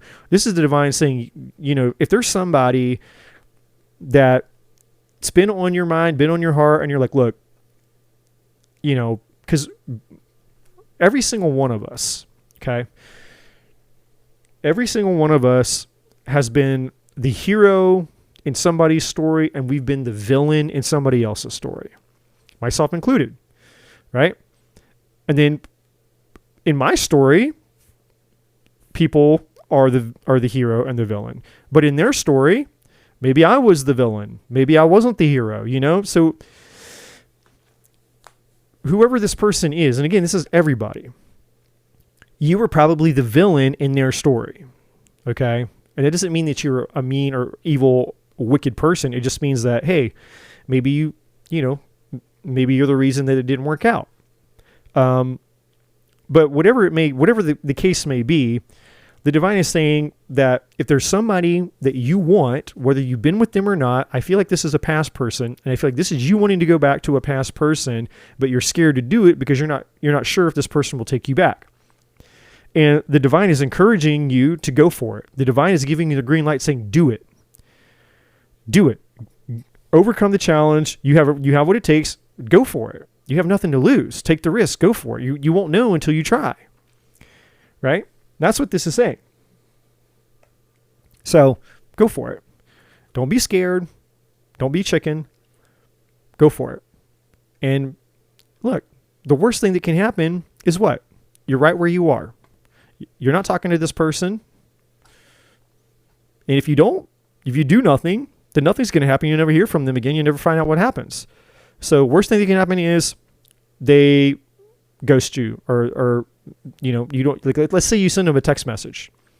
Either you're blocked, they never get the text message, they don't respond. Okay. Still nothing's changed for you. It's like, okay, well, I just never heard back from them. No answer is an answer. Not interested. Or 3, maybe they do write you back and they tell you to go F yourself. Like, okay, well, there's my answer. Or 4, maybe they're like, wow, it opens the door. Maybe, they respond in a way and you're like, oh my God. And then you start a conversation and maybe you get your foot back in the door. So you really have nothing to lose. So Libra, if you're thinking about going for it, the divine is telling you to go for it. I'm telling you to go for it. All right. What else do you need to know? Surrender to prayer. Give yourself over completely to prayer. When you pray from your heart, you will be heard throughout the universe and answers and support will arrive. So yeah, it's like, look, if you're unsure about what to do about this person, then communicate with the divine. That's what prayer is. It's just you talking to the divine, learning how to communicate with your truth. All right. Last card.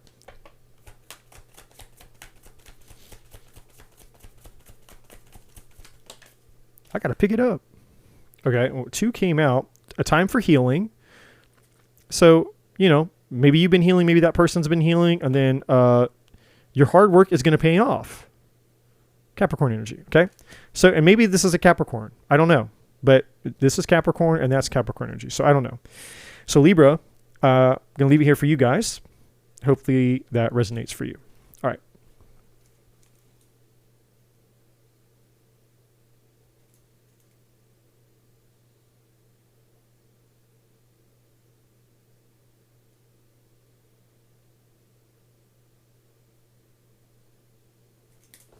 Scorpio.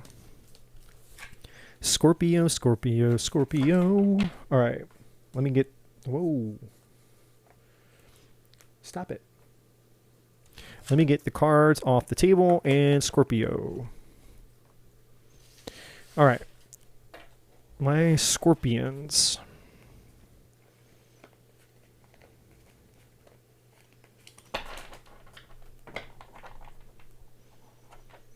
Scorpions, Scorpions, Scorpions.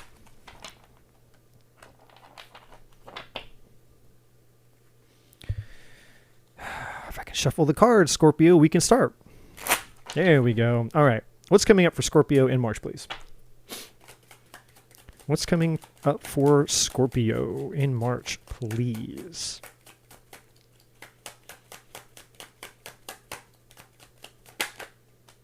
Oh, okay. Well, we got a Queen of Pentacles and a King of Wands. All right.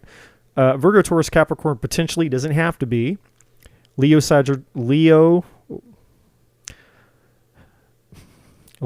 Sagittarius, and Aries with the King of Wands doesn't have to be.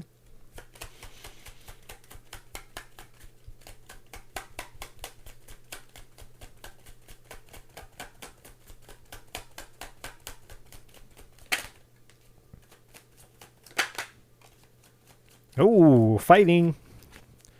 Look out. 5 of Swords. Okay.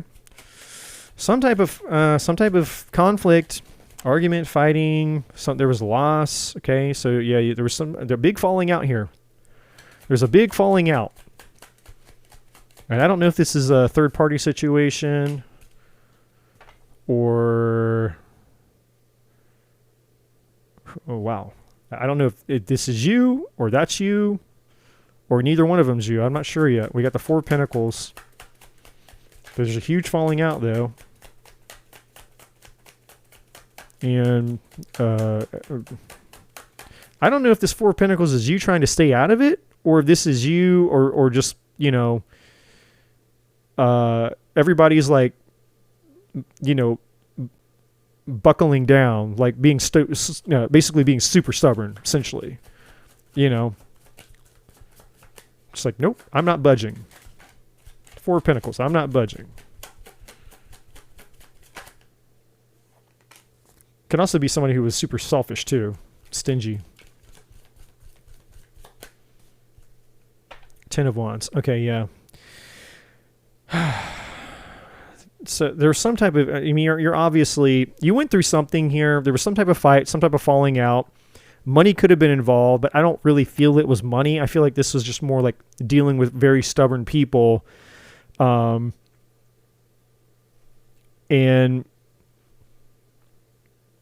yeah, the 5 of Swords is conflict. The 5 of Cups, there was a loss. Things were said. Can't take them back. There could be regret. There could be guilt. There could have been loss, a financial loss potentially, but again, I'm not. If that's the case, it would be for a small, for a small number of you. The 10 of Wands here, it's weighing down on you. Okay, the 3 of Wands at the bottom of the deck. There we go. Now we're getting somewhere. 8 of Wands. So this could have been, oh shit. Okay, well there's the King of Pentacles. Okay, so this was like a third party situation. That's kind of what I was wondering, but I needed to see it before I could call it. So there's definitely like, you got mixed up in, I think, a third party situation. The 3 of Wands, there's the three penises. The 8 of Wands here, messages were sent or messages were seen, texts were sent, or maybe somebody followed somebody, or they went out, or they were tracking them. Like, there's something here about, like, this is like kind of like the 8 of Wands here would be kind of like the evidence, whatever evidence that came out. Okay. That's kind of what I'm going to call the card of evidence, the proof that there was obviously multiple people involved here. There's the King of Pentacles, there's the Queen of Pentacles, and then there's the King of Wands. The King of Wands is the odd man or the odd woman out here. The King of Pentacles obviously is the person who's in a relationship with the Queen of Pentacles. Yeah, 3 of Cups. I'm just going back further. The Moon that was hidden. So yeah, and then the Page of Swords. Yeah, this was all figured out. So, yeah, I don't know, Scorpio. You were in a third party situation here. I don't know. I don't know if this is you feeling guilty, or you regret being in it, or they feel guilty, or they feel regret, or you're just sad, or you're just whatever. I don't know what that is, but the 10 of Wands is, yeah, this is obviously it's overwhelming. It's been overwhelming here. I don't know if this is one of the energies, definitely stubborn energy here with the 4 of Pentacles, but I don't know if you're also like still holding on to this person. Like, you don't want to let them go, but you have to let them go because they're married, because they're not, it's like, hey, look, you were the side person. I'm married, and I'm not leaving my wife for you. You were just my fuck buddy, right? You're my friend with benefits on the side, but now I can't play with you anymore because my partner found out about you. Obviously, it was a lot more drama than that. The 10 of Wands is here, so yeah. This is a Jerry Springer thing here for sure. Huge Jerry Springer drama here with all of this Scorpio. I don't know. That's all I can tell you. So yeah, you're just really overwhelmed by it. I feel like you're either still in it, or you're still dealing with it, or you just came out of it. For those that this would resonate with. Okay, surrender to obsessive thinking. So yeah, this is part of that 4 of Pentacles here. It's like, this is you obsessing over either what's happened, or maybe you're still obsessing over this person, because maybe it's a trauma bond. I don't know. If you're obsessing about a person or situation, I'm reading the card now, turn the dilemma over to the divine. Doing so will help you bring clarity and even solve the problem. So yeah, the divine is saying, look, you need to, you need to surrender this. You need to let go. You're holding on, and that's why it's weighing you down. So you need to let go of it, right? And whatever, like, people hold on to things they think that there's that I don't know why. I guess it's a lesson or something. Like, you're holding on to something that you think is yours, but it's not yours because it's somebody else.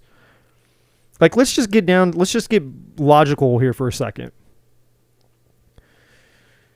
If you're married and you don't have the fucking balls to leave your partner to go be with somebody else you want to be with, then you're a fucking pussy.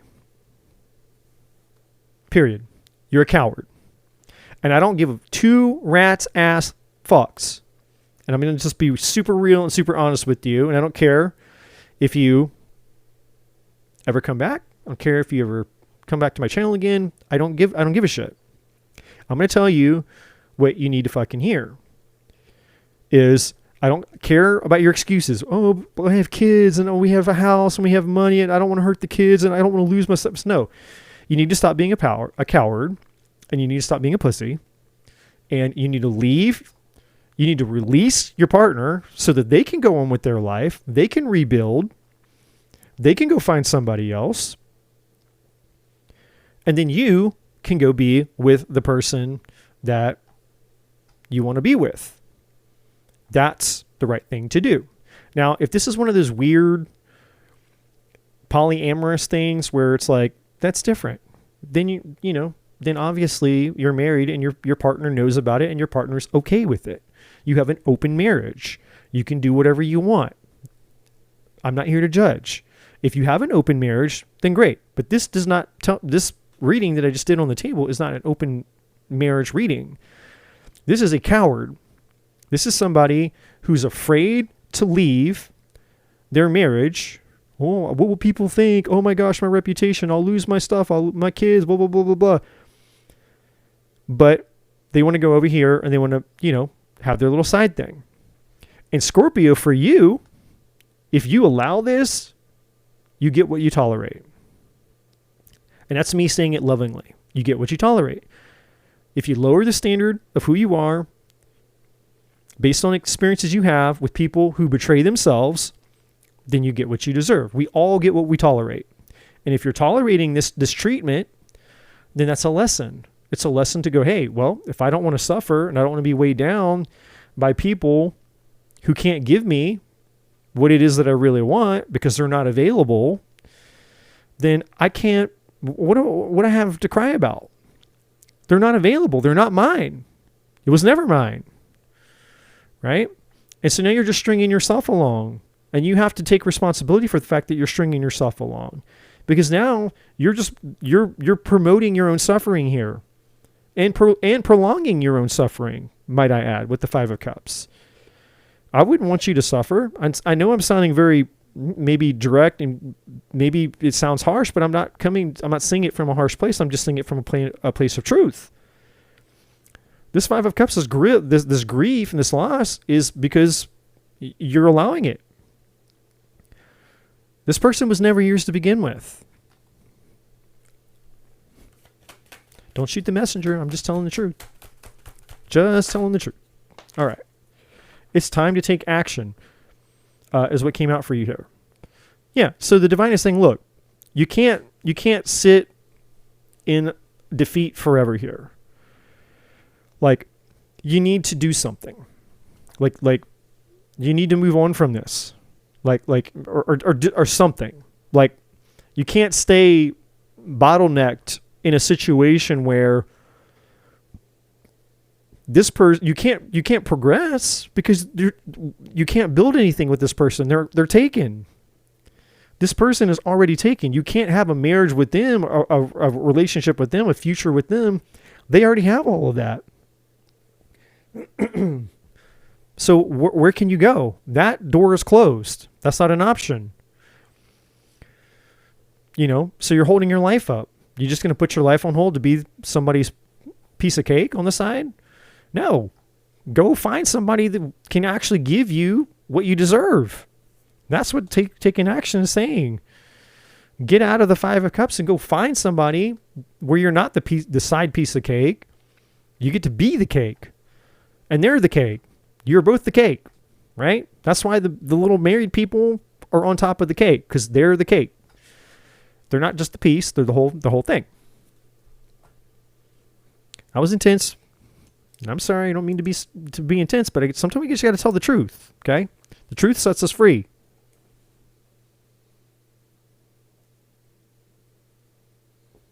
All right, Sagittarius.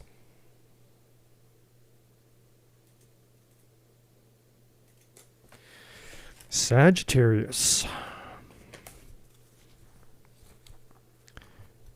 Scorpios are going to be like, fuck you, Eddie. You're an asshole.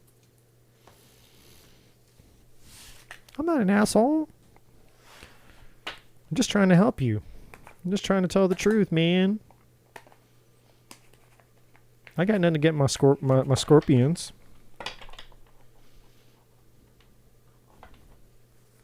All right. Sagittarius. Sagittarius. What's coming towards my Sag? Oh, wait. Did I just do that wrong? Yeah, I did. Hold on. Gotta wait for the timestamp because I wrote it down wrong. Shuffle, shuffle, shuffle. All right, we'll play that one out. All right, Sagittarius. What's coming towards my Sagittarius? Sagittarius, Sagittarius, Sagittarius. What's coming towards my Sag? My Sagins. You're either weighing up your options about something, juggling something, you're unsure about something. Yeah, you're trying to figure out which way you need to go about something.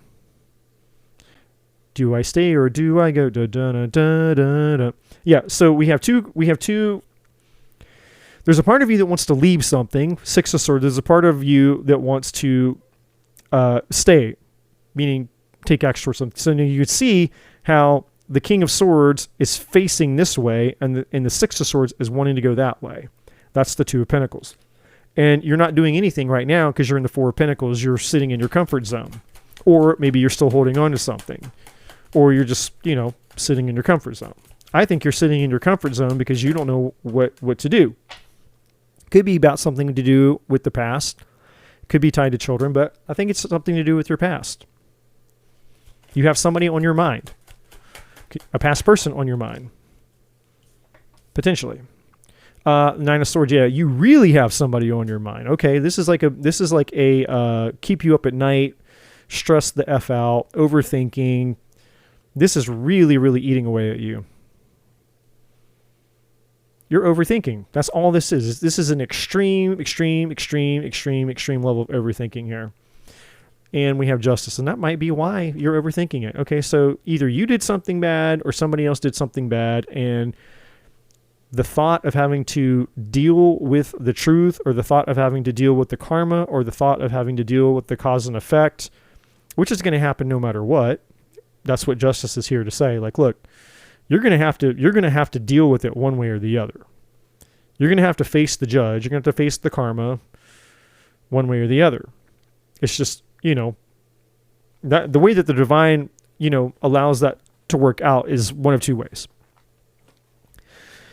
We all have an opportunity to take responsibility for the things that we do, and then we can take karma into our own hands, meaning like, hey, I don't want the divine to have to force the payment of the karma or the consequence on me. It's like when you take responsibility and you just go resolve it, then the divine doesn't have to get involved. It's like, okay, look.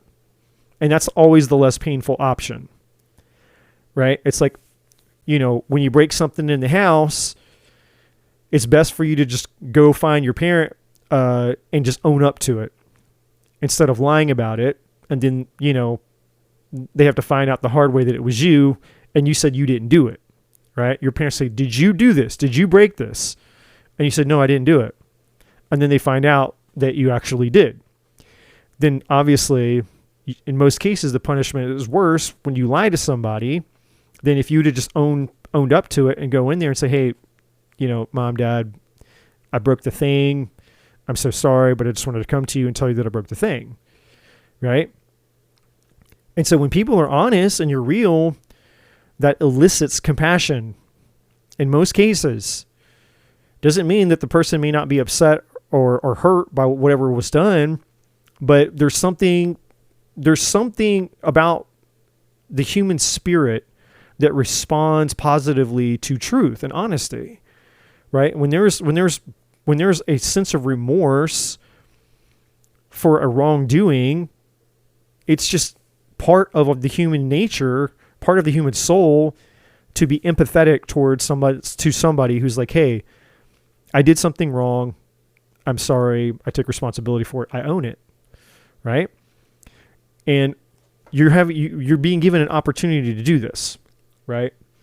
And the reason I'm saying you is because you're the one who's stressed out about it. There's the Two of Pentacles.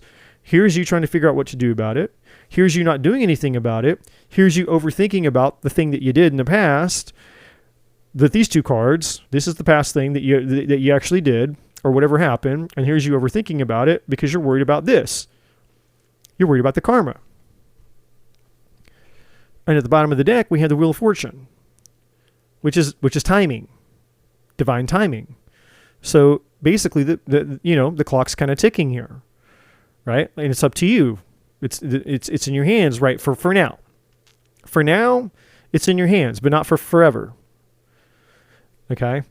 Underneath that, we have a King of Cups. So This could be a water sign. They didn't have to be. Cancer, Scorpio, Pisces. Behind that, we have Cancer. Again, doesn't have to be, and we have a Ten of Cups here.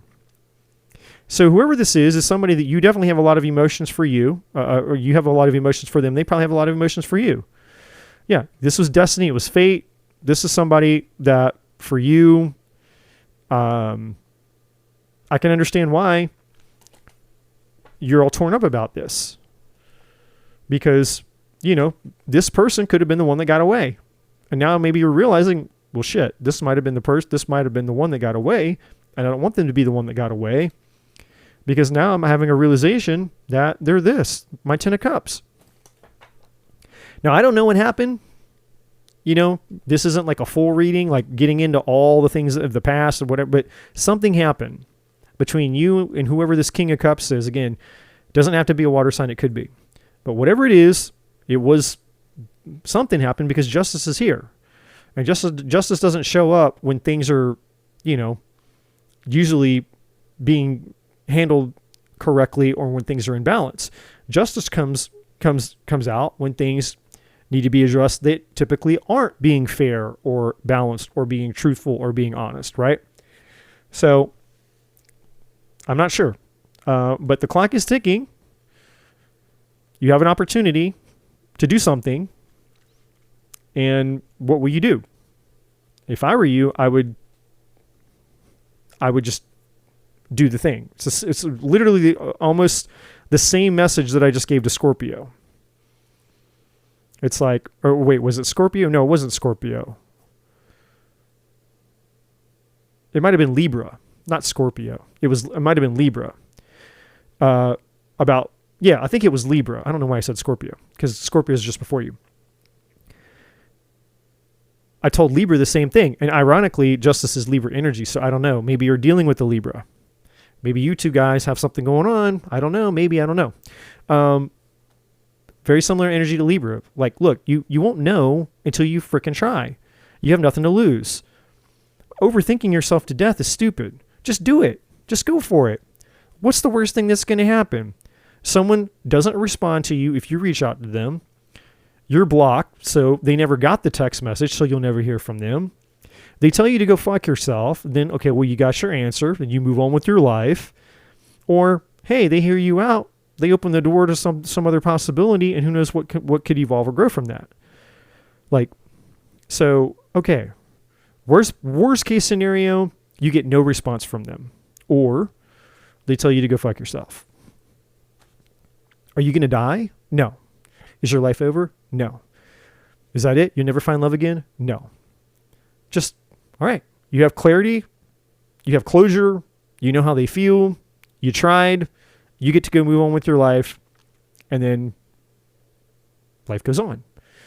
But what if you try and that person is actually the King of Cups, meaning the king of emotions that they still have for you, and that Ten of Cups is really the thing that might happen for you? What if you reach out to that person and you find out, hey, I still have feelings for you too? And then next thing you know, you're riding off into the sunset at the end of March together or during March, and you found the love of your life because the Wheel of Fortune is here. Destiny, fate, serendipity. I know what I would do if I were you. Let's see what the surrender cards have to say about it. Surrender your fear. Everything that I literally just freaking effing said. I love when the divine does this. Surrender your fear. Nine of Swords. Get out of your fear. Get out of your head. Let go of the fearful stories you're telling yourself. Yeah, you're overthinking it. Negative stories. Stay in the moment. Focus on solutions and celebrate every baby step forward. Can't make this shit up. Let go of the fear. Me and the divine are over here cheering you on. Some Sagittarius better reach out in my freaking DM chats, comments, whatever the hell they're called in the YouTubes. Put a comment, and I better hear some comments from some Sagittarius that said, I did it. I did it. I reached out. I overcame my fear, and I did it. Right here. Don't let pride get in your way. You can't. Oh my God. You guys cannot make this up. Yeah. You don't want to have to be the person who makes the move. Well, okay, you know what then, Sag? If your pride and your ego, look, you can have fear or you can have love, but you can't have both. And if you want to hold on to your pride and your ego, then you can hold on to the regret of knowing that you potentially lost out on the man or the woman of your fucking dreams. And you can spend the rest of your life being, they were the one that got away because of my pride and my ego. Because what? What are you going to get from that? A lifetime of regret. So, I mean, I'm just telling you. Really? Do you really want to potentially lose somebody that could potentially have mutual feelings for you over some fucking pride and ego shit? So that the rest of your life, you're going to regret it and go, man, I wish I would have just sent the message. I wish I would have sent the message. I wish I would have just sent the message. Because this is positive, just in case. If you need extra reinforcement, I'm holding up the whole Zodiac reading for you. Because I'm over here like with the divine trying to push you the hell out of this Nine of Swords bullshit. Because look, this is excellent fate, destiny on your side, abundance. It's the wheel of fortune, not the wheel of misfortune. There's the love of your life, the Chariot, the divine saying, go get them, get in your car, get on the plane, get on your phone, get whatever the hell you have to get on and go, do it. And look, 10 of Cups. The most love that two human beings can share together in a single lifetime. The 10 of Cups. It's all positive. There's no negative anything here. There's nothing negative here. What are you worried about? Oh, I know. You know, it's not the reality that you're worried about.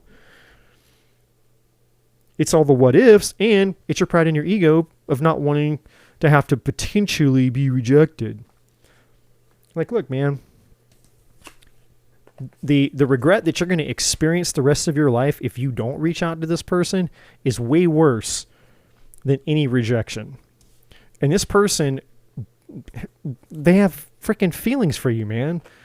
Like, you know, I can't say 100,000% that they're, you know, that I know how they feel, but I can say, like, based on the energy that's here and what I feel, this person fucking loves you. If someone loves you, they're not going to reject you unless you're being a Sagittarius. Like, come on, guys. I want to shake you people sometimes. No, I'm going to be nice. But Sag, come on, guys. Just send a message. It's not going to hurt you. You're going to live. You'll survive. Worst thing that'll happen is you'll feel good about the fact that you did something. The best thing that happens, you ride off into the March sunset with the love of your fucking life. Those are some pretty good playing odds. Just my opinion. Okay. What's after Sag? Capricorn.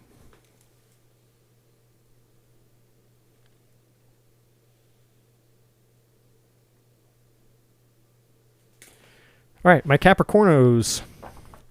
Capricorn.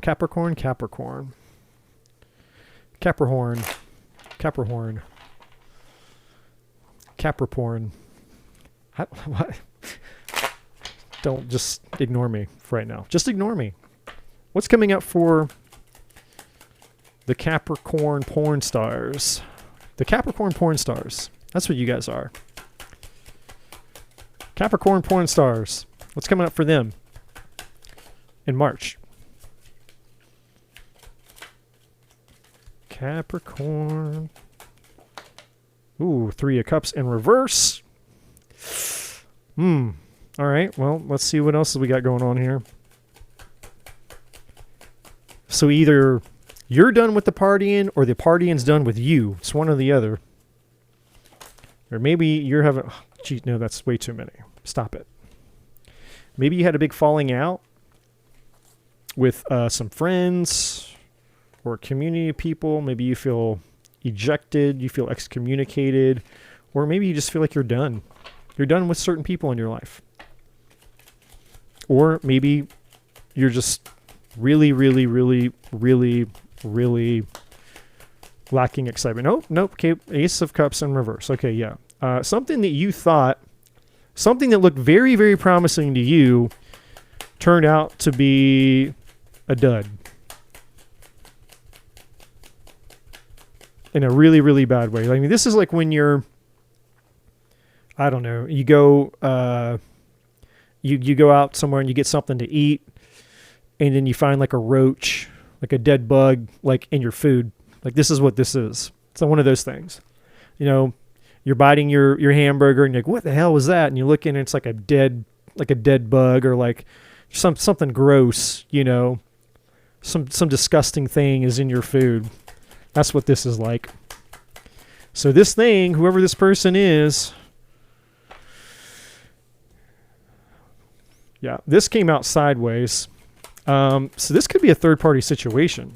You could have, maybe you found out, you fell in love with somebody, and then you found out, holy shit, they're not even available. It could be that you got cheated on, or you found out that the person you were with was just with a bunch of other people at the same time as you. But whatever the case is, you found out that this situation was not what you thought that it was. Yeah. And now I think that you're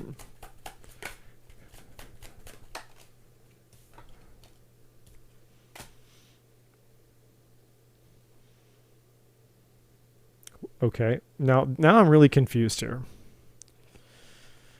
Yeah, I get it. Okay, yeah.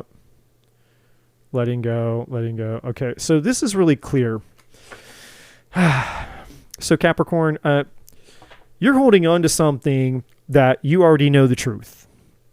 Ace of Swords is the truth. And for whatever reason, you're making this way, way, way, way worse on yourself than it needs to be.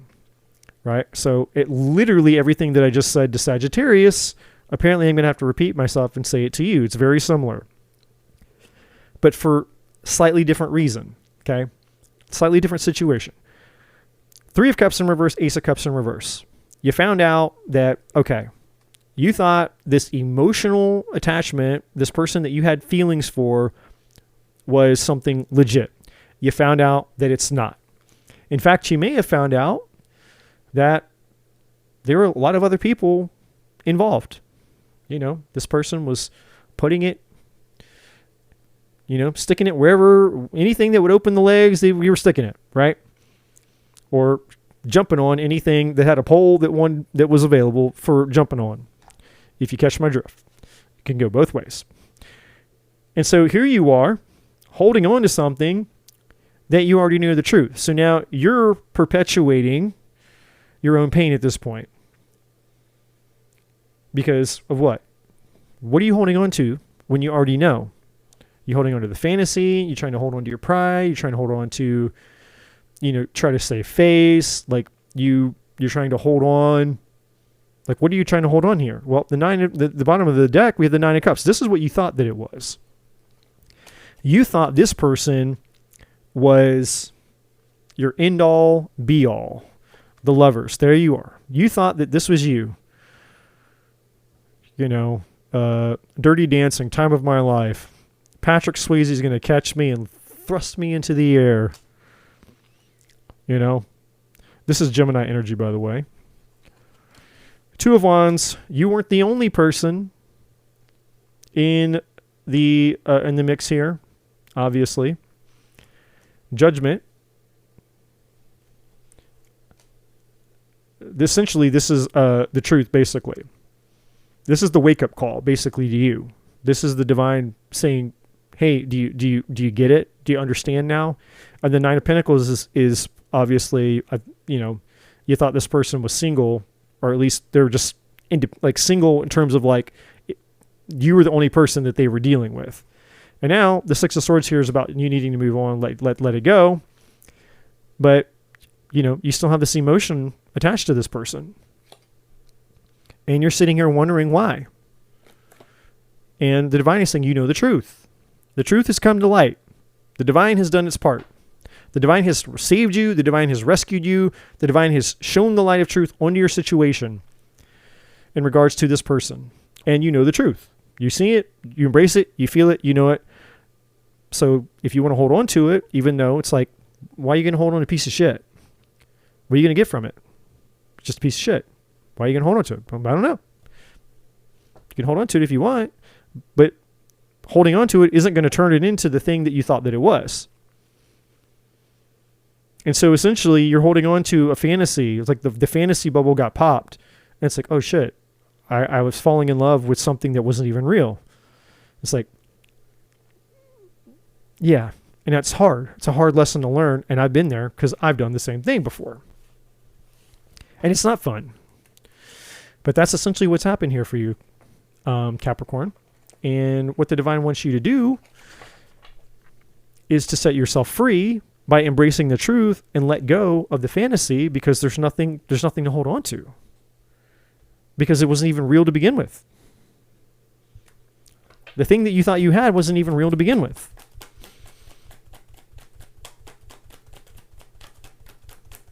Right? So what else does Capricorn need to know here? What is this? Surrender to your soul's path. Yeah. So the divine is saying, look,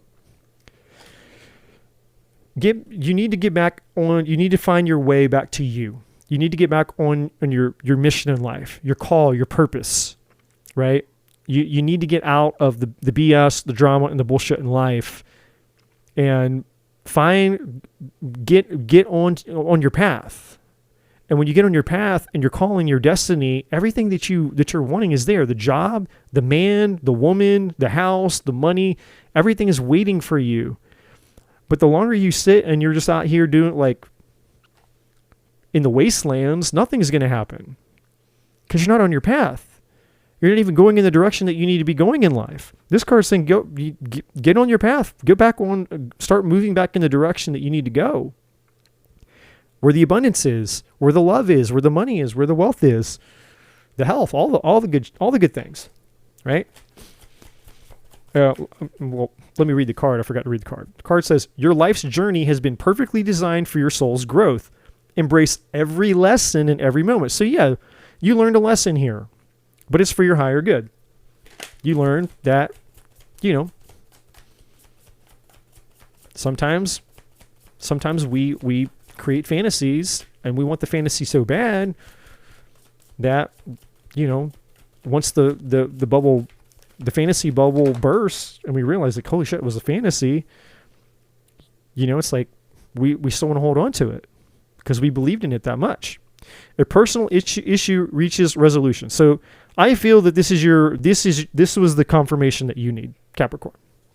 And I'm not tooting my own horn. I honestly believe that after you sit with this, after you hear this reading, after you sit with it, you're going to be like, okay, I get it. This was the confirmation and clarity that I needed to hear because you already know. That's why I was saying here, like you already know this, but this is just the tipping point, right? This is the straw that maybe needed to break your back so that you can finally move on and get redirected, because camping here is not serving you. You know that. Ten of Wands staying here is not doing anything, right? So get on your path and things are going to start changing for you and for the better. And I think that where you are and where you could be a month from now, like the end of March, going into April, you might be like, man, wow, what was I thinking? Like, I feel like you're going to get your, like, reality is going to come back and you're just going to look back. Like 30 days from now, Capricorn, you're going to look back and you're going to go, shit, man, what was I thinking? I'm so glad that, like, I'm back.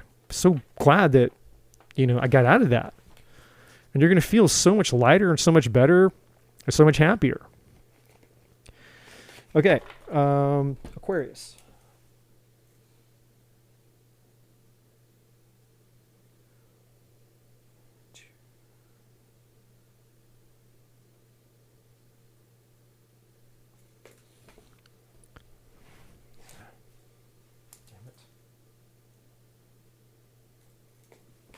Aquarius. Aquarius. All right, so what's coming up for Aquarius, please?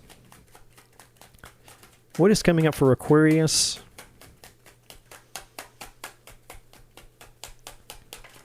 Oh, man. Hate when that happens. All right, well, there you are in your own reading. All right.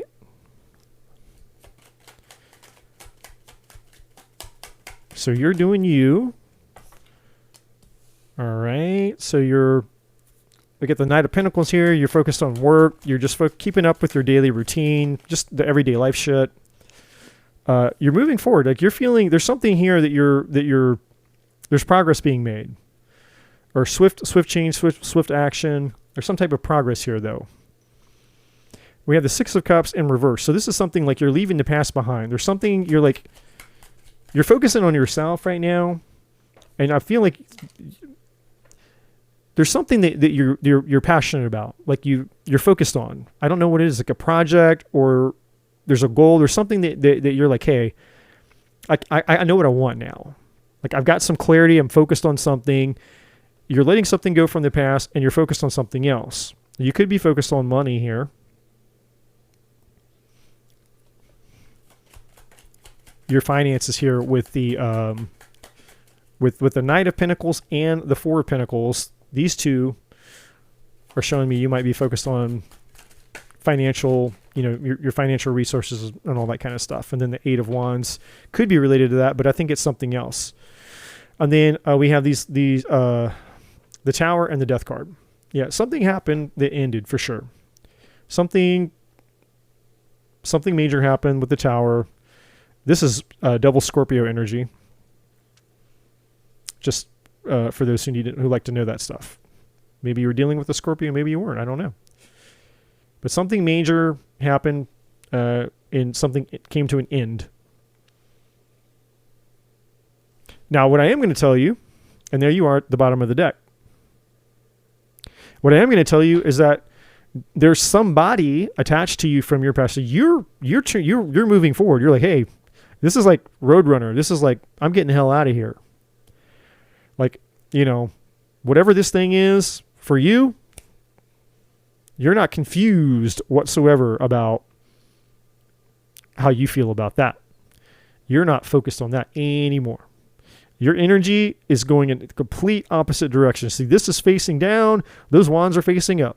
180. You're like, pew. I've got nothing else to give, not an ounce of focus, a time, attention, anything to whatever this past. Obviously, I think it's a past situation, a person. That's what I feel that this is. But they're still holding on to you. I'm just gonna let you know that Four of Pentacles is tied to them. So they're still holding on to you. So I don't know what that means. I don't know if that means that maybe at some point in the future you're going to hear from them again. I mean, you're done with them. I mean, whatever this is done is done. Death, Six of Cups in reverse, and the Eight of Wands, you're going some other direction. You're done with this person. But they're still holding on to you, just letting you know. Yeah. Bottom of the deck, there you are, the Star. You have you're like, man, you can't be more excited to be done with this. With the Star. This is like, man, I have a new lease on life. I'm free. It's almost like your hopes, your wishes, your dreams, the light at the end of the tunnel. It's like you feel like alive again. You're like, oh my God, I can finally go do, and it's like there's a sensation of excitement. Like like I'm gonna go live my life. I'm gonna go live my best life. There's so many things I want to go do now. Like there's just this free energy. Like, oh my God, I'm free. That's the biggest energy. Clarity, truth. And then, but see, this is where it starts to tie into this other person, but there's this Two of Wands thing over here. And so I think that this is tied to whatever happened back here. I don't know if this person did you wrong, they did you dirty, and you found out about it. I don't know. But yeah, the world. This is done, it's over, but this is also you conquered something. You learned a lesson. And the result of this situation coming to an end has ended a cycle. It's ended a lesson. It's ended something that you were going to go through in your life, right? Like destiny, fate, you know, a major turning point in your life. It's this thing that you were going to, it was somewhat inevitable that you were going to go through this. And now that you've gone through it, it's done. It's over. For you, it's in the past. And for whoever this person is that's still holding on to you, I don't know. That's whatever that is for them. But you're on the up and up, Aquarius. You're on the up and up. Let's see what we got for you. You're on the up and up. Quite literally here with that Eight of Wands pointing up. So surrender, procrastination. I feel like that's kind of tied here to the Knight of Pentacles. It was like a slow start. Like I think it took you a long time to get to the point that you are now. I don't think you're going to be procrastinating going into March anymore. So anything that you were a little, you know, hesitant to kind of put your, you know, dot your I's, cross your T's, press the gas, go forward, or cut something out, whatever that thing is, you're not procrastinating going into March. Not with this Eight of Wands. It says now is the time to jump on a goal instead of putting it off. Yeah, that's the Eight of Wands. You know what this is. There's something else that you're focused on. I mean, whatever this past thing is, it's like, yeah, whatever. There's something that you know that you need to do, and the divine is basically telling you, yeah, you need to go do it too. The divine is agreeing with you about whatever this thing is that you're feeling fired up and passionate about. It's saying, yeah, this is the opportunity to go jump on it. There's a window of opportunity where something, if you move on it, you take action on whatever this thing is now, like this is the time to do it because of the result, the reward, the benefit may not be there later on. So yeah, it says taking action will attract success at the bottom, right? And there's that cool stairway thing. So that's really cool. I like whatever's going on here. It's a very positive energy and I feel it. So I'm like, I like that. Okay, a time to give rather than to take. So yeah, there's something here that you're meant to, you're something I feel like you're meant to either a service you're going to provide, something you're meant to create, something you're meant to go out and do. I'm not sure exactly what this is. It could be different for everybody, but it's meant to be a blessing, not just to yourself, but to other people too. So, you know, it could be creating a course, creating a product, writing a book, or starting your own business. It could be many things, right? But it's meant to help other people. It's not just something that you enjoy. Of course, that's part of it. That's why you're so excited about it. But it's also, it's just meant to, you know, it's meant to give to other people as well. My card's all messed up. Oh. All right, so that's Aquarius. You guys have a good March. Now on to Pisces.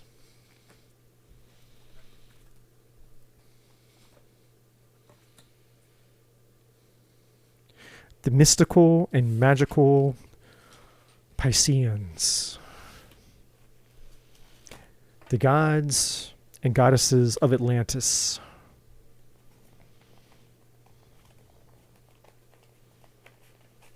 The kings and queens of water.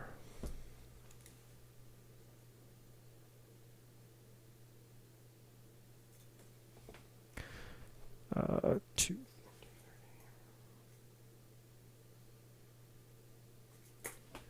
All right. What's coming up for Pisces, please? In your own birthday month. Happy birthday to Pisces. Happy birthday to you guys. So, what's coming up for Pisces? Also, keep in mind that the North Node is in your guys' sign. So if you're not paying attention to all of your astrology stuff, this is just a side note. It might be a good time for you guys to go check up on your astrology.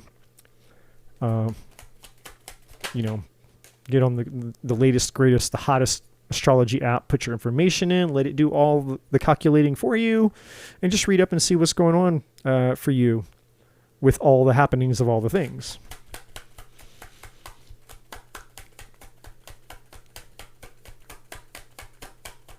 So you're in the land of indecision about something that is either related to your money or something that you're holding on to. Or maybe something you're unwilling to give up. I'm not sure. Well, it's just the same thing, staying in two different ways, right? Holding on to, not willing to give up, same thing.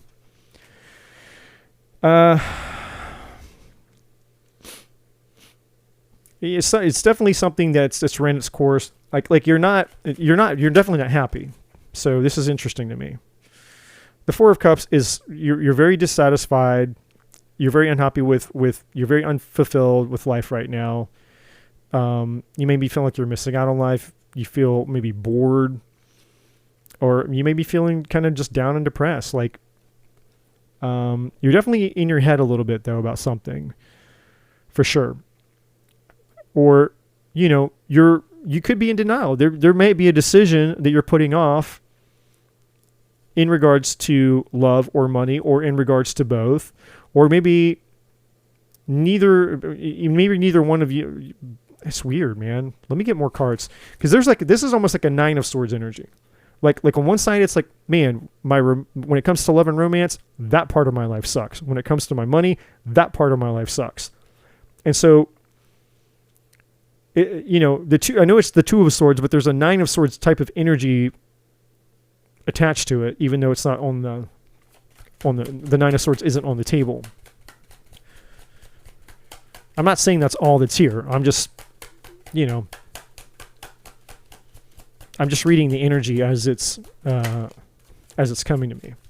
Yeah, I think you're just, your life is too mundane. It's too boring. It's too the same. It's like every day is the same. It's Groundhog's Day. It's Groundhog's Day. I almost feel like for a lot of you guys, you feel like you're just, you live just to make a paycheck, just so you can pay your bills, just so you can go, wake up, go back to the grind, go back to work, just to pay your bills, just so you can go to work, so you can pay your bills, just so you can go to work, just so you can pay your bills.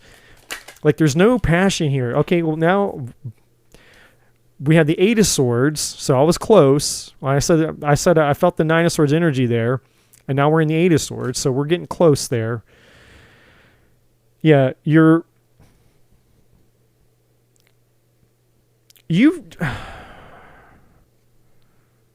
Emperor at the bottom of the deck, Aries energy, Two of Cups, Five of Pentacles,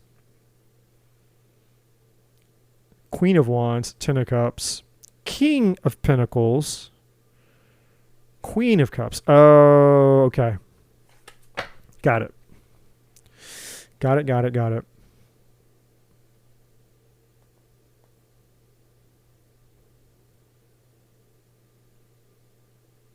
All right, I get it. This is such a Pisces thing. And don't you guys come at me either. It's not my fault you guys are the airy, dreamy, you like to be all dreamy, and out of all the zodiac signs, you're the ones, if anybody's going to have a fantasy, it's going to be you guys. Okay? You're the sensitive ones, all the things. Don't hate me. So this is the deal. I'm going to try to get the... Yeah. So here's the thing. You guys feel rejected. You guys feel rejected by somebody because you were in love with somebody. Okay? Whoever this King of Pentacles is. Virgo, Taurus, Capricorn doesn't have to be, it could just be somebody who's either married, they're in a commitment, or they're just, your typical, white collar guy. They go to work, their job. Because get the Knight of Pentacles here too. So this is just like somebody, maybe they work with money, maybe they work, they got their shit together, or, all the King of Pentacles stuff, So They could just be more practical. Like they're not like the King of Wands. They're not like the crazy partier guy. He's going to like, oh my God, they're so exciting. Like the charismatic, you know, 007 James Bond type. He's not that guy. He's not the super dreamy, you know, like King of Cups, Brad Pitt, like, I don't know. Fuck. He's not the King of Cups guy. He's not like the super emotional, sensitive, romantic, hopeless romantic type. And he's not the King of Swords, right? The super logical, intellectual guy, the Jordan Peterson type, right? Who's going to sit down and, you know, have this deep, profound conversation of knowledge, the meeting of minds and all that. It's like, no, he's just the steady guy, right? Like he's the guy goes to work. He's a hard worker. You know, he probably fixes the car. He knows how to change the oil in his car. He knows how to, you know, fix things around the house. Like he's just the kind of more that kind of dude, right? He goes to work. He's got a good job. He might make good money. He could have his own business, but he's a stable kind of guy. Anyways, doesn't matter. Whoever it is, it's this guy. Now, you guys thought that this guy was your end all be all times two. We got the Ten of Cups. Oh my God, it's the love of my life. And then the Wheel of Fortune. Oh my God, their destiny. I found the one.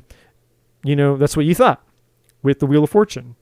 You thought that they were your density, right? From Back to the Future. Ten of Cups. That's how you viewed them. But unfortunately, you found out that this King of Pentacles had somebody else.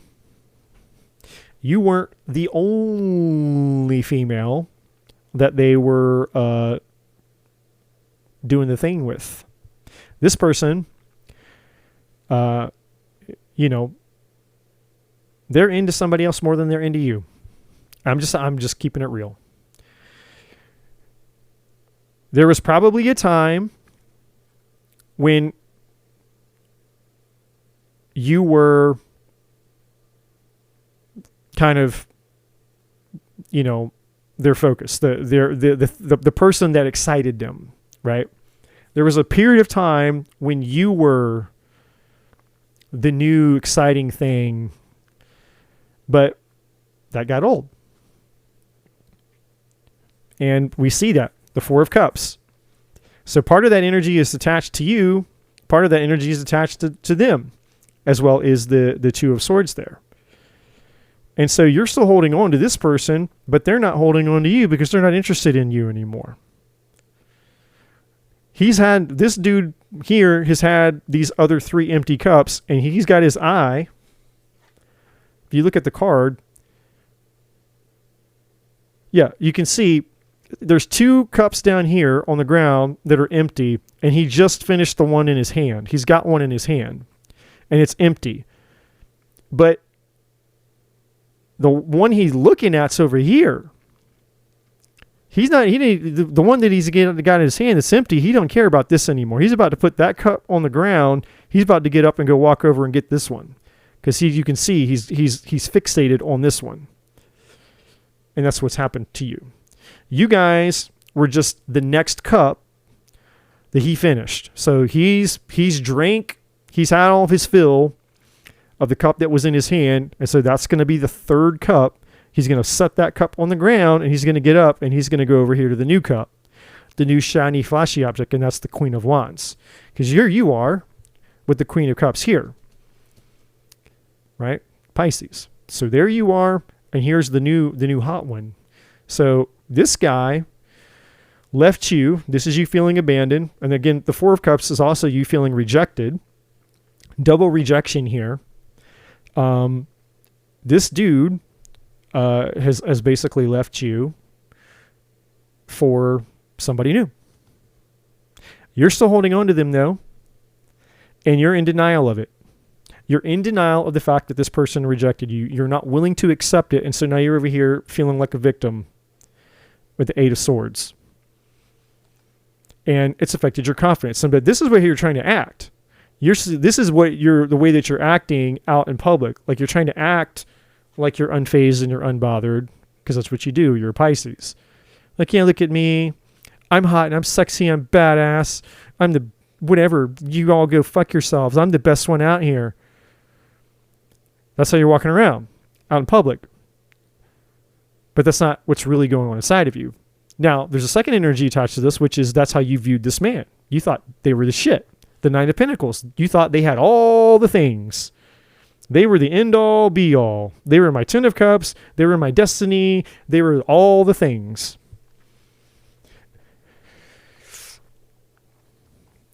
Unfortunately, they weren't. And unfortunately, they did not share the fantastical feelings about you that you felt towards them. You had a fantasy, you projected onto this person, and you put this person on a pedestal, and you made this person like a fucking god. You worship this person like a fucking god. And now you're having to, the pedestal is collapsing, and you're having to deal with the hard reality that, oh my God, they weren't who I really thought that they were. It's like, unfortunately, they weren't. You know, just a flawed, broken, hurt human being who hurt people, right? This person, by the way, let's talk about their energy while we're here. And since you're the last zodiac sign, I get to spend more time with you because you're the last zodiac sign. I don't have anybody else to do after you. So this person is very bored with their life. They go to work. This is the Knight of Pentacles. This energy is attached to them. They go to work. They come home. They eat dinner. Whatever they do, you know, they live Groundhog's Day to the fucking T. This person has the least exciting life, like, of anybody. This person's life is zero fucking excitement going on. And so because they have nothing going on, they're stuck in Groundhog's Day. They're just existing, basically. And because they're miserable and they're purpose depressed and they're living in the fucking Matrix and the Groundhog's Day bullshit life, that, you know, this is their excitement. Everybody has to find somewhere, you know, to be excited. Otherwise, you'll just want to die, right? And so this is what he does. He's like, well, I get excited with, you know, women. And I do feel like that this is, you know, the Pisces that I'm talking to are probably females, okay? Just to be clear. It doesn't mean there can't be some men out there. But for the most part, I'm talking to female Pisces dealing with a masculine person, okay? This person, you know, that's where their excitement is. It's just like, hey, and again, this is a pattern. This is like the fourth cup. There was two before you. You're the one that's in the hand that he just finished. So you're about to go into the wasteland. Like when you drink a Coke or whatever, a soda, and you got a can, what do? You throw it in the trash. Or maybe you have a recycle bin. There's all the other cans that go to the recycle or some shit. I don't know. You know, you're just the next can, the next empty drink that gets thrown into the fucking recycle bin. And now he's going to go find another one. That's what he's doing. So here you are, and it's like, boop, throw you off into the recycle bin. Ooh, look here. Here's the fancy new cup coming my way. It could be an Aries too. With the Emperor here, it doesn't have to be, but it could be. You know? Oh, yeah, look at her. Oh, man. The fire, the smoke. He's like, yeah. He's got his eyes. He already knows. The cup that's in his hand that was once upon a time you're going down here into the graveyard with the rest of them. And he's looking over here at this one, and he's like, yep, there's my excitement. There's my happiness. There's the next thing. And off he's going to go.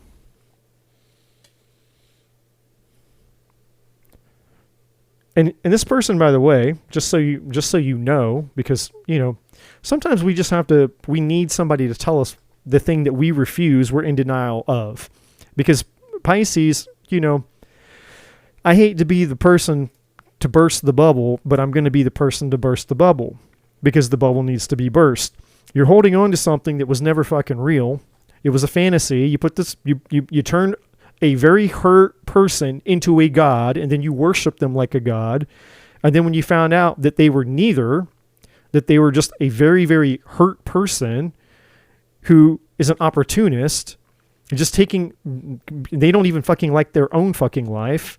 That's why they're doing what they're doing, by the way, because they're so fucking miserable with their life that it's like they're just looking for a thrill. You're the thrill. You let yourself be the thrill. So cool. You want to be my cup? Cool. You're going to be my cup until you're not. And when I'm bored with you and I'm done with this, I'm going to go find the next thrill. That's what this person is. They have a pattern. And then once, once he's done with this one, there's going to be one after her. So don't think that it's just you. It's not just you. It's not that it's, if you take this personal, then you've got it all wrong. I mean, to an extent, you can take it personal because this person obviously did you wrong. But then you also have to take responsibility, which you're denying right now, for allowing yourself to be in a situation where you could be taken advantage of. Because you projected a fantasy on somebody, and hopefully you will never make that mistake again. So there's an opportunity here to learn from this mistake and never allow it to happen to you again, right? You deserve better than that. So, but as long as you're in this denial and as long as you're in this victim and blame mode, that's not going to help you. That's just going to perpetuate this. 5 of Pentacles. Just feeling like life sucks. Beating yourself up, hating yourself, feeling lonely, feeling like you're never going to find love again, feeling like love is pointless, love is useless. Fuck men, fuck love, fuck life, fuck me. And I don't mean that in a good way. Just woe is me, woe is me, woe is me, woe is me, woe is me. That's not going to do shit. It's not going to get you anywhere. And just so you can get crystal clear, because this is what you need to understand who this person is and the truth of who they are. That's the most important thing. Because you'll never make this mistake again, hopefully. You'll never come across a piece of shit that's spray painted gold and go, oh, it's gold. It's like, no, it's a piece of shit that just somehow got spray painted with some glitter and some gold on it.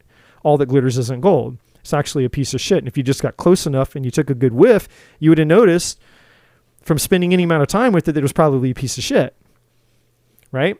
And just because a piece of shit looks good for the first few minutes that you're holding it and handling it doesn't mean that it's going to be good long term, right? Because I get it.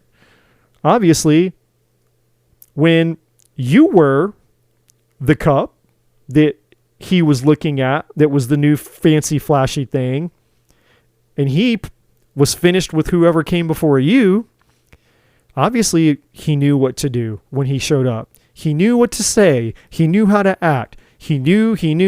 Of course he did. He's had tons of practice. He's been doing this again and again and again and again. This dude's, he's figured it out. He's got it down. He's practiced this again and again and again and again. And now that he's done with you, he's going to take everything that he's learned and he's going to go practice it on her. And if she's unassuming and she falls for the bullshit, then she's going to go into the wasteland down the road when he's done with her. And then he'll go out and he'll get another one. So just to be clear, you were never special to this person. And I know that that's the hardest part of it all. The hardest part of all of this for you to accept is the truth that you weren't special. You were just the next one. You were the next victim. You were the next joke. You were the next person that this person could fool and fuck around with. They played you a fool. That's it. That's all that it was. Maybe, maybe this person preys on people that they think are gullible, naive. Maybe they have a thing for figuring out the types of women who, are prone to loneliness or fantasy or who knows what. But this person, they know what they're doing. So this isn't an accident, by the way. This person prays. This person knows what they're doing. It's malicious.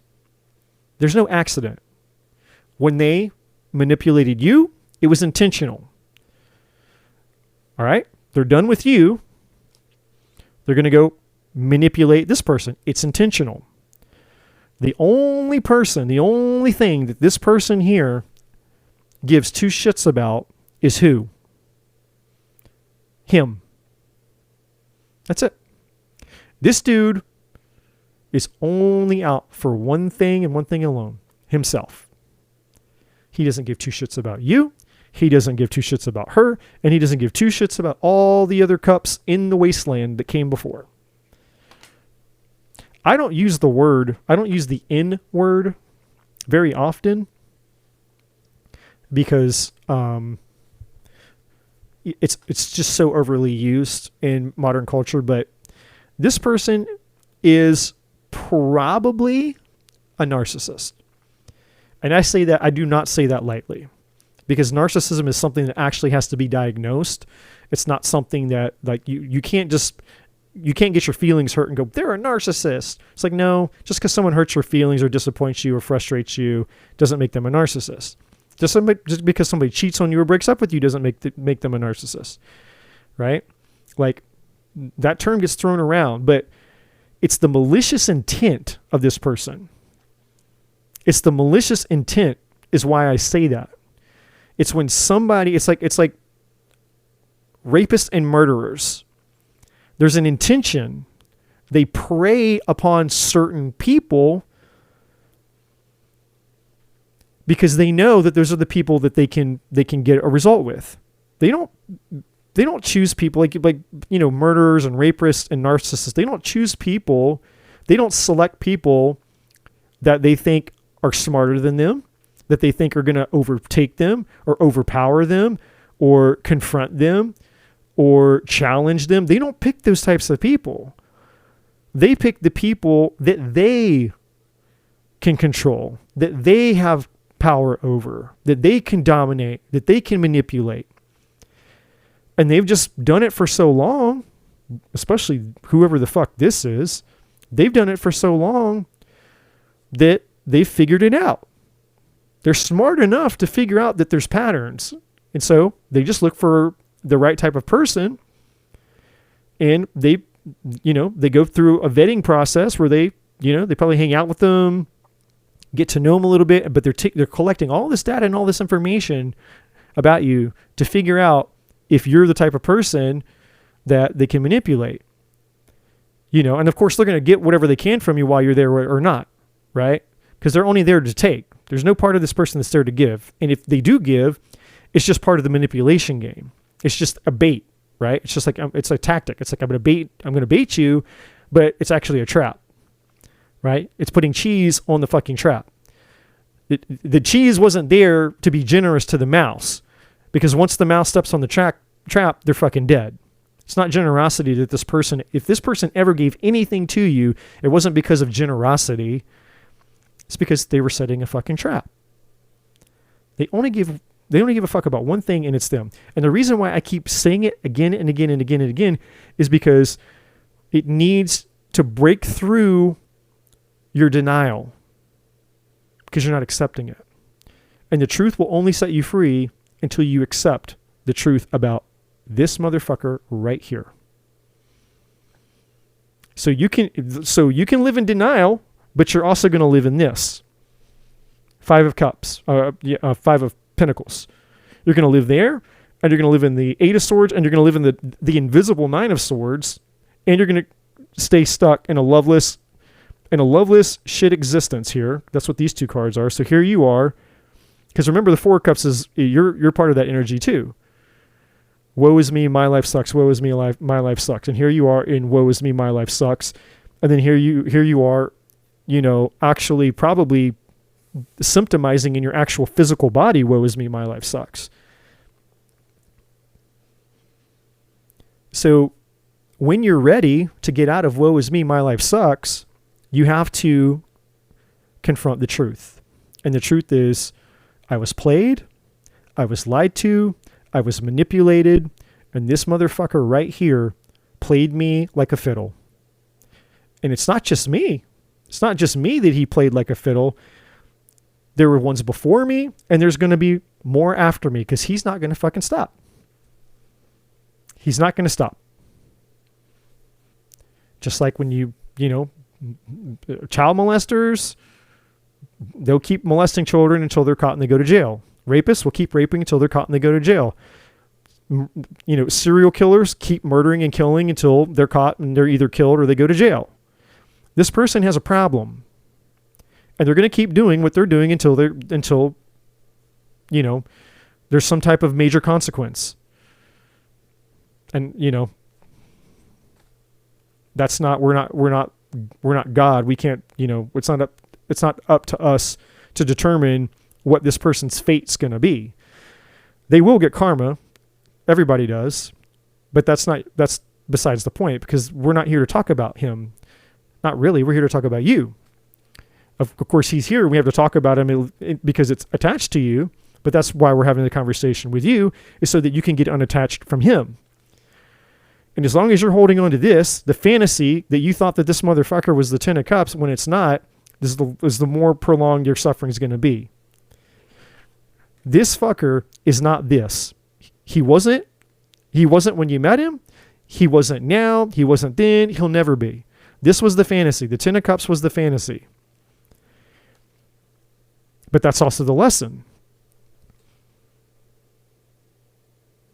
And I know that's really, really, really, really, really, really, really real talk. This is real talk, guys.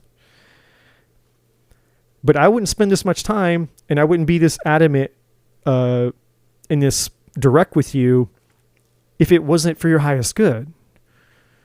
Because somebody has to speak truth to you, because you're refusing to allow the truth to be spoken within yourself.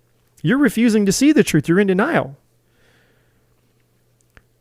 So the most loving thing that I can do is try, while I have your attention, to speak the truth to you that you're unwilling to hear for yourself.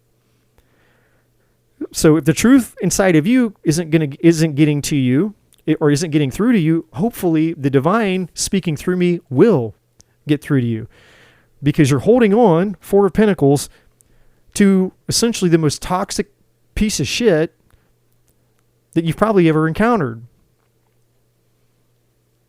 It's like Stockholm Syndrome. And for those of you that don't know what Stockholm Syndrome is, that's when someone, a predator, a kidnapper, basically takes somebody and they chain them. They literally lock them up in their house somewhere, and they can't. It's like they have like a special room or a special closet or something, and they have to stay there. And they never get to come out ever again, and they just stay there. And so over the years of being, in the possession of their kidnapper, over time, since that the kidnapper is the only person that they have, that's the only connection to another human being that they have, over time, they start to create a connection with their captor. And so it's like this weird thing. They start to fall in love with their captor. And then 15 years later, the cops break in and they find her, and she's like, I don't want to leave.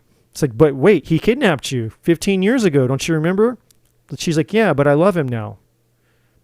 Stockholm Syndrome. You fall in love with the abuser.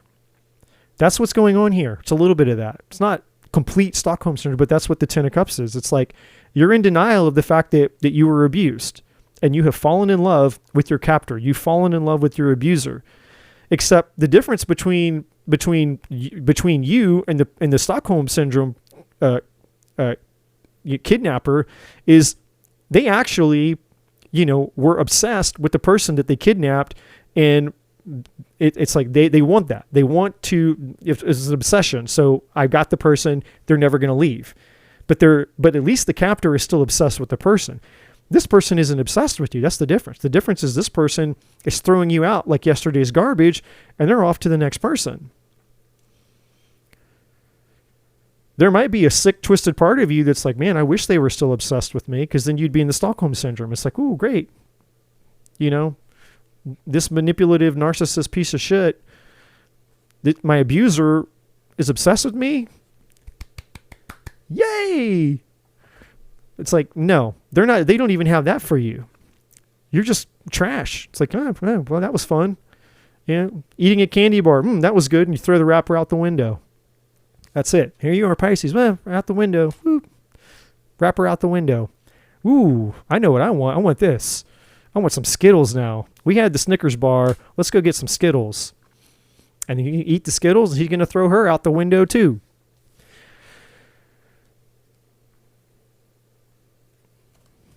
I know some of y'all are like, damn, dude. You roasting. Like, look, I'm just here to tell the truth. Because I don't want you guys to stay in there. I don't want you to stay in this energy. Especially after being essentially manipulated, lied to, and tricked by this fucker. No one deserves that.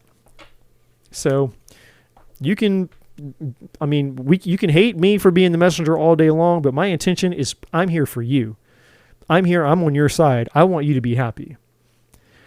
I do not want you to be manipulated and taken for granted by a piece of shit like that. But if me telling you the truth triggers you, it is what it is. It is what it is. But I'm here. It's my channel. I speak the truth. And the truth is what you need, because the truth is what will set you free. What else does the divine have to say for you? Surrender the drama. Yeah. And this is not this is like the internal drama. This is the woe is me, and all. It's all that. It's the divine is saying, like, it's not this big fairy tale fantasy thing that you think that it is. It's not a drama. Because even if it was a drama, then you could put a spin on it and say, well, maybe he'll come back. Okay, maybe he is done with me for now, but he'll go play with his new little Barbie toy, but then he'll come back to me because he really loves me. See, there's still fantasy there. And the divine's saying, no, whatever the story is, whatever the drama, the play, the fantasy that you have, it needs to die completely. That's what this is saying. Death to the entirety of the fantasy. There's no drama here. This person's not coming back for you after he goes and has his next fling. He's not going back he's not going to go, this dude isn't dumpster diving. He's not going to go back into the trash can and go, oh my God, where's the wrapper for the Snickers that I ate? It's like, no, I had the Snickers. I ate it. There's no more Snickers. There's just the wrapper. The wrapper went into the trash.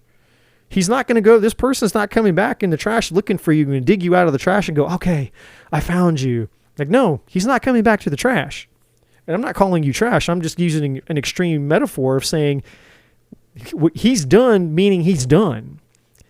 Like, what he's considered trash and disposed of, he's not going back to. That's what I'm trying to say. And so if you have in your mind this belief or this fantasy that he will come back to you for some reason, you're wrong.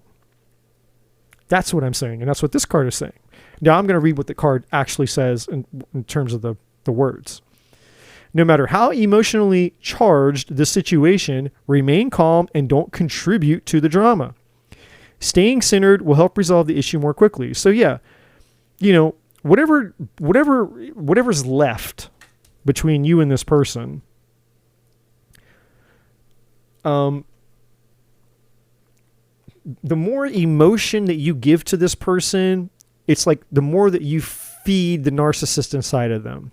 It's like they just smile and grin going, yeah, that's right, baby. I ran train on your ass. I manipulated you. I lied to you. I took from you. I stole from you. I did it all to you. And just the fact that you can give them the emotion, the gratification of seeing you get pissed off or feed into their power, they get off on it. It's sick, it's twisted, but they get off on it. So give them your emotion, and you're feeding into their narcissism, because that reminds them, it's showing them, hey, I'm the one in control. I have all the power, because look, I make you turn into a crazy psychotic fantasy bitch. You're obsessed with me. And this person this person cannot get enough of the fact that they know that the trash that they're throwing out the window is still obsessed with them. Talk about having your ego stroked. Imagine that. Imagine having your ego stroked so much that you basically feel like a god. And this person would feel like a god because you made them a god. You gave them their god power. They essentially can treat you however they want, and then literally tell you, hey, look, I've already done everything I can to you, and I'm leaving you because I'm bored. I'm done with you. I'm going to go find something exciting that I want, which is her. And the fact that you're still obsessed even after the fact that they've essentially made it very clear that you're unwanted. Your obsession with them after that just fuels them. They're like, yes, I'm God. Fuck yeah. It's the power. They love it. This person feels like a fucking god right now. Just saying. And that's the power that you're going to give to them. That's why the divine is saying, when you pull back your energy and you pull back your power, you take your power back. And if more women did that when they met this fucker, then he wouldn't have the power that he has. But I get it. He's learned to manipulate quite well. So with that being said, expect powerful change. But there's a but here. At the bottom of that, it's time to take action. Yeah. So the minute that you take your power back, meaning you take action, the minute you take your power, Aries, right? Aries energy here, your power. The minute you take your power back in this situation, you stop being a victim, you get out of denial, you embrace the truth, you get back to who the fuck you are, the true Nine of Pentacles. You pull your fucking power back. The divine is waiting. The divine is just waiting for you to do the thing that you need to do. And the divine's like, look, if you would just pull your power back, I've got something amazing coming to you. Expect powerful change. So, like you're just cockblocking yourself over something that's done. Like this isn't going to change. This whole situation is done and over with. So the minute that you take action and you're like, hey, all right, you're throwing me out like the trash. Well, I'm flushing the turd down the toilet. That's what you need to do. You need to flush the toilet. He needs to be flushed down the toilet. The toilet of your mind, the toilet of your emotions, the toilet of your nervous system. This dude needs to be completely erased, purged from your system once and for all. And anything even remotely related to him. And if anybody that you know is interacting with him, then the best thing that you could do is let them know maybe what they're getting themselves into, because, I don't know. Sometimes women find other women. I don't know how it happens, but it happens. Women end up talking to other women who end up talking to other women, and they've realized, because somebody like this who's gone through a lot of women like that, eventually, after enough, somebody inevitably is going to run into or meet somebody who's been a victim of this person. It always happens this way. They even have groups on like social media.